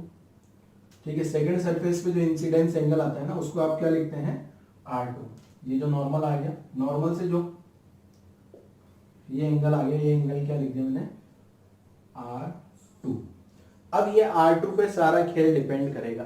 पहला, अगर ये जो R2 का वैल्यू है, यहाँ TIR कराना है मुझे, या फिर इस रे को बाहर निकालना है। ठीक है, तो सारी रेस अगर यहाँ से बैक आ जाए तो ये जो R2 है ना, इस R2 की जो वैल्यू है वो क्या होनी चाहिए, क्रिटिकल एंगल से ज्यादा। अगर R2 की वैल्यू क्रिटिकल एंगल से ज्यादा होगी, R2 का वैल्यू जो है क्रिटिकल एंगल से ज्यादा हो गया तो इधर आ जाएगा। ठीक है, अब R2 यहां से ये जो एंगल ऑफ इंसिडेंस है, ये एंगल ऑफ इंसिडेंस आ गया। अब मैं तो क्या करता हूं, इस एंगल ऑफ इंसिडेंस को वेरी कराऊंगा, तो एंगल ऑफ इंसिडेंस को वेरी कराने पे क्या होगा, ये R1 R2 तो दोनों वेरी करेंगे, R1 भी वेरी करेगा और R2 भी वेरी करेगा। तो मैं R2 की कुछ ऐसी वैल्यू ले लूं, R2 की मिनिमम वैल्यू। ठीक है, R2 की जो मिनिमम वैल्यू है, मैं क्या करना चाह रहा हूं, पहले ये वाली रेस जो है यहां से और यहां से, ये वाली ऑलवेज यहाँ पे क्या हो, इस वाली सरफेस को क्रॉस ना करे। ठीक है, तो मैं पहले कंडीशन निकाल रहा हूं किसके लिए, incident ray does not cross second surface. तो उस सिचुएशन पे ये जो R2 है ना, उस R2 का वैल्यू यहाँ पे क्रिटिकल एंगल से ज्यादा होनी चाहिए, पर वो जो R2 है ना, वो क्या होगा, यहाँ से वेरिएबल होगा, ये I वेरी करूंगा, R1 वेरिएबल होगा, R2 वेरिएबल होगा, क्योंकि आपको पता है ना R1 प्लस R2 क्या होता है, आपको ये पता होगा, R1 प्लस R2 का वैल्यू A होता है, जो तो कांस्टेंट, अगर ये प्रिज्म को फिक्स कर दिया मैंने तो ये कांस्टेंट आ जाएगा। ठीक है, R1 प्लस R2 का सम कांस्टेंट आ जाएगा। पर ये जो R2 है ना, उस R2 की मेरे को क्या करनी है, जो मिनिमम वैल्यू है, R2 की जो मिनिमम वैल्यू होगी, R2 की मिनिमम वैल्यू क्या हो जानी चाहिए, ये क्रिटिकल एंगल से बड़ी हो जाए। R2 की अगर मिनिमम वैल्यू क्रिटिकल एंगल से बड़ी हो गई तो फिर बाकी रिमेनिंग वैल्यू तो क्रिटिकल एंगल से बड़ी हो ही जाएगी। ठीक है, अब R2 की जो है मिनिमम वैल्यू क्या आएगी, देखो ये भी समझ लेते हैं। R2 की मिनिमम वैल्यू अगर क्रिटिकल एंगल से ज्यादा बड़ी आ गई ना तो फिर ये सारी रेस जो है यहाँ से TIR हो जाएगी। अब मिनिमम वैल्यू क्यों लिख रहा हूँ, क्योंकि अगर मिनिमम वैल्यू बड़ी होगी तो बाकी उससे ज्यादा तो बड़ी होगी सही। ठीक है, जैसे मान लो क्रिटिकल एंगल का वैल्यू आ गया 40 डिग्री और R2 का जो वैल्यू आ रहा है, R2 की जो मिनिमम पॉसिबल वैल्यूज है ना वो 40 से ज्यादा हो जानी चाहिए। अगर R2 की मिनिमम पॉसिबल वैल्यूज 40 से ज्यादा है तो R2 की जो रिमेनिंग वैल्यूज होगी वो तो 40 से ज्यादा होगी ना। ठीक है, तो ये R2 minimum greater than critical angle. अब मुझे R2 मिनिमम का वैल्यू निकालना है, तो यहां से देखो R2 का मिनिमम वैल्यू क्या लिख सकता हूं मैं, R2 को ऐसे लिख दूं, R2 equal to A minus R1। जब R2 मिनिमम होगा तो A माइनस R1 क्या होगा, ये मैक्सिमम होगा ये। और R2 जो मिनिमम होगा, अब ये R1 की मैक्सिमम वैल्यू कहां से आएगी, R1 देखो A तो कांस्टेंट है, R2 की मिनिमम वैल्यू होगी तो R1 मैक्सिमम होगा। और R1 की जो मैक्सिमम वैल्यू है वो सोचो जरा कितनी हो सकती है। ये R1 की मैक्सिमम वैल्यू कब होगी, जब I का वैल्यू 90 कर दूं, और I का वैल्यू अगर मैं 90 कर दूंगा तो जो R1 की मैक्सिमम वैल्यू होगी वो क्रिटिकल एंगल के बराबर होगी। ठीक है, R1 की मैक्सिमम वैल्यू क्या हो सकती है, क्रिटिकल एंगल के बराबर। कब होगी वो, जब ये I जो है यहाँ से नॉर्मली ये सरफेस के अलोंग जाएगा ना, नॉर्मल मतलब 90 डिग्री पे इंसिडेंट 90 डिग्री इंसिडेंस एंगल हो जाए, उस सिचुएशन पे R1 मैक्सिमम होगा और वो क्रिटिकल एंगल के बराबर है। तो R2 का जो मिनिमम वैल्यू है वो कितना आ गया मेरे पास, R2 की जो मिनिमम वैल्यू है वो A माइनस IC आ गया क्या। अब ये वैल्यू यहाँ पुट कर दूं, A minus IC greater than IC, तो A greater then twice of IC आ गया। पहली कंडीशन प्रूव हो गई क्या, पहली कंडीशन का मतलब वो कंडीशन प्रूव हो गई जब ये रे यहाँ से क्रॉस ना करे। ठीक है, तो ये पहली कंडीशन अपन ने प्रूव कर ली। अब एक कंडीशन और बताई थी मैंने, तो दूसरी कंडीशन क्या थी, इंसिडेंट रे ऑलवेज क्रॉस। अगर इंसिडेंट रे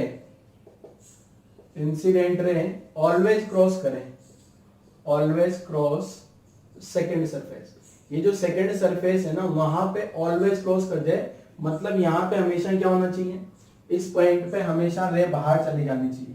इस पॉइंट पे रे बाहर चली जाए, इसका मतलब यहाँ पे जो रे है, यहाँ पे जो ये एंगल आ रहा होगा R2 वो क्या होना चाहिए, क्रिटिकल एंगल से कम।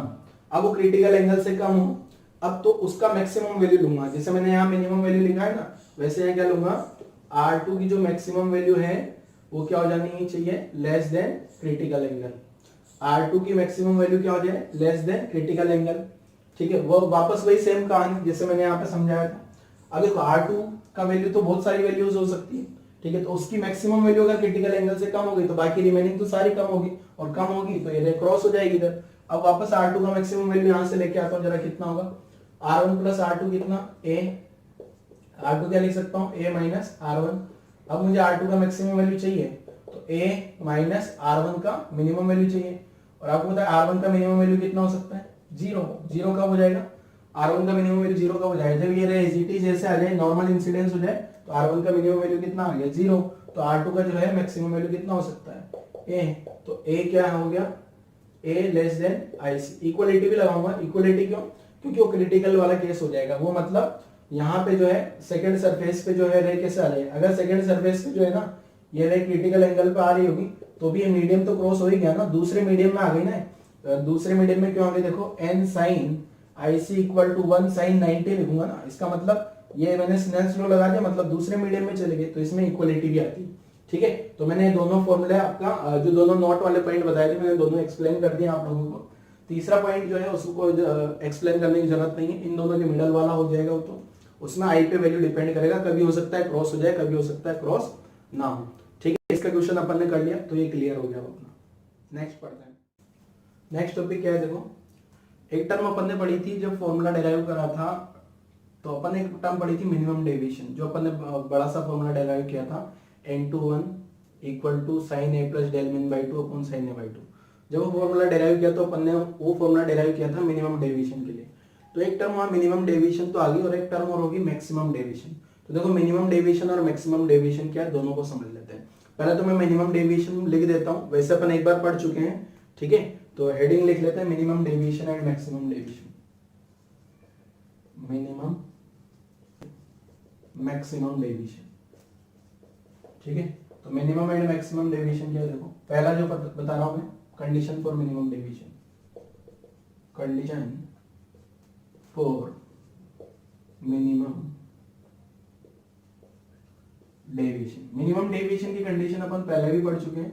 देखो क्या होता है इस सिचुएशन में, इस सिचुएशन में जो प्रिज्म होगा, यहाँ पे मान लो मैंने प्रिज्म बना लिए हैं, ये प्रिज्म एंगल ए आ गया, ठीक है, यहाँ इंसिडेंट एंगल, इंसिडेंट रे बना दी मैंने, इंसिडेंट रे आ गई, I1 I2 एंगल आ गए, ये नॉर्मल ड्रॉ कर लिया, ये इंसिडेंट एंगल आई आ गया, यहाँ पे ये जो है R1, दूसरा ये वाला एंगल R2, ये दूसरा नॉर्मल ड्रॉ कर दिया मैंने, ये वाला एंगल ये हो गया, ठीक है, R1 R2 ये हो गया। तो यहाँ पर ने डेविएशन का जो फॉर्मूला लिखा था, जो डेविएशन आता था क्या आता है देखो बता देता हूँ मैं, जो डेविएशन आता है I प्लस ई माइनस ए, ये तो जनरलाइज डेविएशन था, और R1 plus R2 equal to क्या आया था, ये तो जनरल फॉर्मूले थे, ठीक है। अब इसमें मैंने मिनिमम डेविएशन की कंडीशन लगाई थी फॉर मिनिमम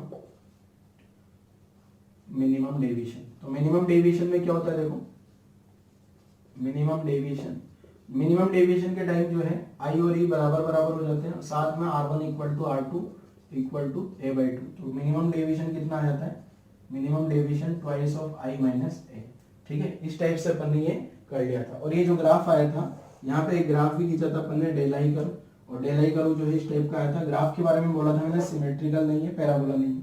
ये वाली सिचुएशन पे यहाँ पे आई और ई बराबर बराबर हो जाते हैं, और ये आ गया था यहाँ पे क्या, मिनिमम डेविएशन की कंडीशन। और मिनिमम डेविएशन पे एक एंगल ऑफ इंसिडेंस मिलेगा, बाकी हर डेविएशन के करस्पॉन्डिंग 2 एंगल ऑफ इंसिडेंस मिलेंगे।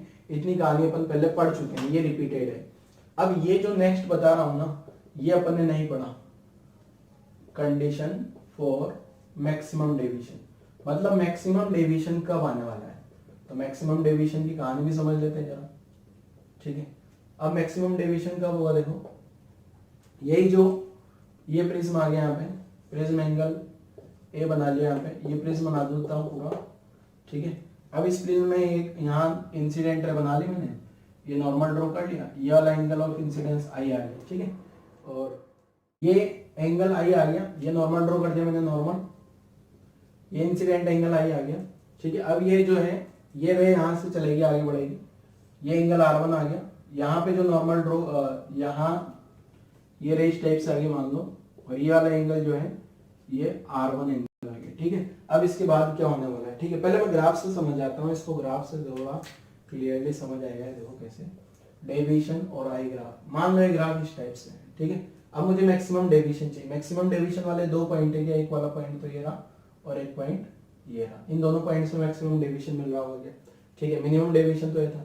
अब मैक्सिमम डेविएशन जो है यहाँ से देख लेना है जहाँ भी होगा।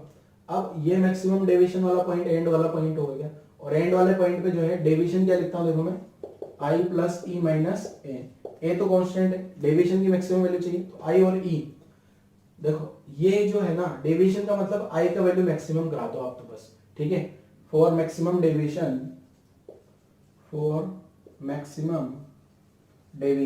क्या करना है आपको, बस I 90 डिग्री कर दो, या फिर मैक्सिमम डेविएशन के लिए क्या करना है आपको, I 90 कर दिया, या फिर E को 90 कर दो, ठीक है।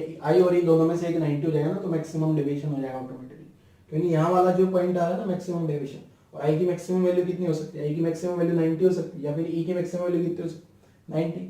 उसके बाद क्या कर लेना आपको, अब आपने क्या करा, एक वैल्यू 90 डिग्री लगा दी, मान लो I का वैल्यू 90 डिग्री लगा लेता हूँ। अगर मैं I का वैल्यू 90 डिग्री कर लेता हूँ, क्या मान लिया मैंने, let I equal to 90 degree. अगर I 90 डिग्री हो गया तो R1 कितना आ जाएगा, क्रिटिकल एंगल के बराबर, और R1 क्रिटिकल एंगल के बराबर आ गया, तो R1 प्लस R2 तो मैं A लिखता हूँ क्या, और R1 प्लस R2 A लिखूंगा तो क्या आ जाएगा देखो, R1 की जगह मैं अगर क्रिटिकल एंगल लिख लूँ, critical angle plus R2 equal to A, तो R2 कितना आ गया, A माइनस IC। तो यहाँ से अगर मैंने इसको 90, जब भी क्वेश्चन बोल दिया जाएगा मैक्सिमम डेविएशन, आप I को 90 मान लो, I को 90 मान लिया तो R1 क्रिटिकल एंगल के बराबर आ गया, R1 क्रिटिकल एंगल के बराबर आ गया, तो R2 A माइनस IC आ गया। देन आप स्नेल्स लॉ लगा दूंगा। स्नेल्स लॉ क्या बोलता है देखो, स्नेल्स लॉ लगाऊंगा तो क्या होगा देखो, ये सेकंड सरफेस पे स्नेल्स लॉ लगाऊंगा ना, तो n sin R2 equal to बाहर वाला 1 sin E, ठीक है। एन का रिफ्रैक्टिव इंडेक्स दिया होगा, R2 का वैल्यू यहां से पुट कर लेना, साइन ई आ जाएगा, ये ई का वैल्यू यहां पुट कर लेना, तो आपका जो है मैक्सिमम डेविएशन आ जाएगा। मतलब मैक्सिमम डेविएशन के केस में क्या करना है आपको, मैक्सिमम जो डेविएशन होगा वो कितना हो जाएगा, मैक्सिमम डेविएशन जो है आई या ई दोनों में से एक को 90 पुट कर लेना। आप हमेशा आई को 90 पुट करो, ठीक है। तो मैक्सिमम डेविएशन के लिए मैंने वापस रिपीट करता हूं, क्या करेंगे, आई को 90 पुट कर लोगे, उसके करस्पॉन्डिंग R1 जो है क्रिटिकल एंगल हो जाएगा, R2 आ जाएगा, ई आ जाएगा, और फॉर्मूला लगा लेंगे। तो मैक्सिमम डेविएशन में लिखता हूं, देखो क्या आने वाला है, मैक्सिमम डेविएशन जो आएगा वो आएगा आपका 90 डिग्री प्लस ई माइनस ए। अब ये ई कहां से लेके आओगे, ये सिनेल्स लॉ लगा के ये सारी कैलकुलेशन, ए क्या है, एपेक्स एंगल, ठीक है। अब इस पे बेस्ड मैं एक क्वेश्चन लिख देता हूं पूरा का पूरा, तो आपको और ज्यादा क्लियर हो जाएगा। तो देखो मैंने मिनिमम डेविएशन मैक्सिमम डेविएशन में बेस्ड क्वेश्चन लिख दिया है। क्या दिया है क्वेश्चन में, प्रिज्म ऑफ रिफ्रैक्टिव इंडेक्स √2, मतलब प्रिज्म का रिफ्रैक्टिव इंडेक्स कितना है √2 और एपेक्स एंगल कितना है 60 डिग्री। मान लो मैंने प्रिज्म बना लिया, ये एपेक्स एंगल, ये वाला एंगल 60 डिग्री और ये √2 आ गया। बाहर कुछ नहीं बोला है तो आपको एयर मान लेना है, ठीक है। जब तक बाहर कुछ नहीं बोल दिया जाए आप क्या मान लोगे, हमेशा एयर, और √2 का रिफ्रैक्टिव इंडेक्स इसका आ गया प्रिज्म का। अब क्वेश्चन सोल्व करो, आप पहले क्वेश्चन लिख लो, वीडियो पॉज करो, 2 मिनट में सोल्व करो, मैं सोल्व करता हूँ कंटिन्यूस। तो देखो पहला सो है मिनिमम डेविएशन कैलकुलेट करता हूँ for minimum deviation. Minimum deviation में क्या होगा, देखो मिनिमम डेविएशन में जो होगा वो आपको पता है R1 R2 equal to a/2 होगा क्या। अब a कितना दिया है, यहां से 60 डिग्री है क्या, तो 60/2 करूंगा ना, तो R1 equal to R2 equal to 60/2, तो ये आ गया 30 डिग्री, ठीक है। अब मैं स्नेल्स लॉ लगा लेता हूँ पहली सरफेस पे, R1 R2 आ गया, स्नेल्स लॉ। अब जो डेविएशन का फॉर्मूला लिखते हैं ना अपन, डेविएशन जो लिखता हूँ I plus E minus A, ठीक है। अब आपको पता है I और E बराबर बराबर होता है मिनिमम डेविएशन में, तो ये आ गया 2I माइनस ए, ठीक है। अब ये I कहां से लेके आऊं, R1 आ गया तो स्नेल्स लॉ से लिखूंगा, तो स्नेल्स लॉ से क्या लिख सकता हूं, देखो स्नेल्स लॉ फर्स्ट सरफेस पे लिख रहा हूं, तो N1 sin I equal to N2 sin R, ठीक है। अब यहाँ पे जो है इसको R1 लिख दूंगा, N1 इधर वाला मीडियम ए है तो 1 लिख दिया, sin I अंदर वाला मीडियम √2 है, sin 30 डिग्री, ठीक है। तो sin I का वैल्यू कितना आ गया, देखो √2 इंटू 1/2, sin 30 1/2 आ गया, तो 1/√2 आ गया, तो I कितना आ गया, I का वैल्यू कितना आ गया मेरे पास 45 डिग्री। I का वैल्यू 45 डिग्री आ गया, तो मिनिमम डेविएशन कितना आ जाएगा, ये जो मिनिमम डेविएशन है, मिनिमम डेविएशन क्या लिखता हूँ मैं, मिनिमम डेविएशन 2I माइनस ए, तो मिनिमम डेविएशन कितना हो जाएगा, देखो 2 इंटू 45 माइनस 60 डिग्री, तो मिनिमम डेविएशन कितना आ गया, देखो 90 minus 60 equal to 30 degree minimum deviation answer हो गया इसका, ठीक है। अब इसे मैक्सिमम डेविएशन में निकाल लेते हैं। मैक्सिमम डेविएशन के केस में मैंने क्या बोला आपको, for maximum deviation, maximum deviation जो मैक्सिमम डेविएशन होगा ना, उस सिचुएशन में आपको क्या मान लेना, I को 90 डिग्री मान लिया, मान लो I को क्या मान लिया 90 डिग्री, तो R1 किसके बराबर हो जाएगा, क्रिटिकल एंगल के बराबर, ठीक है। यहाँ पे अगर 90 से आ रही होगी ना, तो ये क्रिटिकल एंगल पे लिख लेगी क्या, यहाँ पे ये क्रिटिकल एंगल, ठीक है। अब R1 के वैल्यू क्रिटिकल एंगल, अब क्रिटिकल एंगल पता करते हैं पहले, क्रिटिकल एंगल कितना है, तो पहली सरफेस में स्नेल्स लॉ लगा देता हूँ, तो स्नेल्स लॉ देखो क्या लिखता हूँ, Snell's law N1 sin I equal to N2 sin R।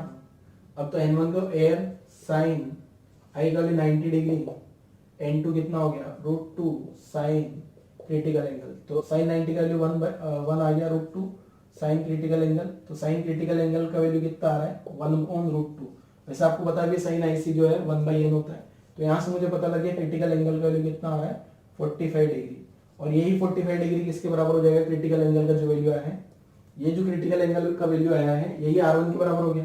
मतलब अब मेरे पास I तो कितना आ गया 90 डिग्री, साथ में R1 कितना आ गया 45 डिग्री, और R2 कैसे निकालूंगा, मुझे पता है R1 प्लस R2 तो A होता है, तो R1 का वैल्यू कितना आ गया 45 plus R2 equal to A कितना आ रहा है 60 डिग्री, तो R2 कितना आया होगा 15 डिग्री, R2 का वैल्यू 15 डिग्री आ गया। अब R2 का वैल्यू अगर 15 डिग्री आ गया तो E कहां से निकालो, E अगेन स्नेल्स लॉ लगा लूंगा, अगेन स्नेल्स लॉ लगाऊंगा तो क्या लिखूंगा, देखो Snell's law and second surface पे लगा हुआ है ना, N sin I एक, अब वहां जो है सेकंड सरफेस पे एंगल इंसिडेंट एंगल R2 हो जाएगा 1 sin E। अब N का वैल्यू कितना दिया reflective index √2 sin R2, sin तो ये आ गया, R2 का वैल्यू कितना आ गया 15 डिग्री sin E। अब यहाँ से E का जो एंगल आ रहा है ना, ई एंगल का वैल्यू देखो तो यहाँ से जो है ये तो परफेक्ट एंगल तो नहीं बन रहा कुछ, तो इसको अब मैं कैसे लिखूंगा, देखो यहाँ से इसको मिटा देता हूँ ऊपर से और फिर लिखता हूँ जरा, तो किस टाइप से आएगा देखो, ये यहाँ लिख देता हूँ, यहाँ लिख देता हूँ,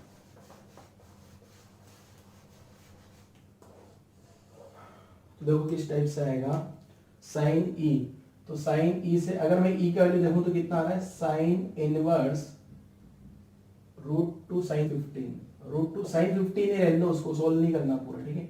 अब डेविएशन का फॉर्मूला कितना, आई प्लस ई माइनस ए, ठीक है। तो डेविएशन कितना आ गया, आई की जगह तो कितना रख दिया मैंने 90 डिग्री, 90 रख लिया, ई की जगह कितना लिख लिया, ये साइन इनवर्स √2 sin 15 माइनस ए की जगह कितना रख दिया 60 डिग्री। तो जो ये डेविएशन आ रहा है ना, ये मैक्सिमम डेविएशन है, ठीक है, मैक्सिमम डेविएशन। तो मैक्सिमम डेविएशन कितना आ गया देखो, 90 माइनस 60 कितना हो गया 30, plus sine inverse √2 sin 15 degree, ये बाई चांस ऐसा कुछ आ गया, ठीक है। अगर डेटा थोड़ा सही से सेट नहीं हुआ इसलिए इस टाइप से आंसर आ गया।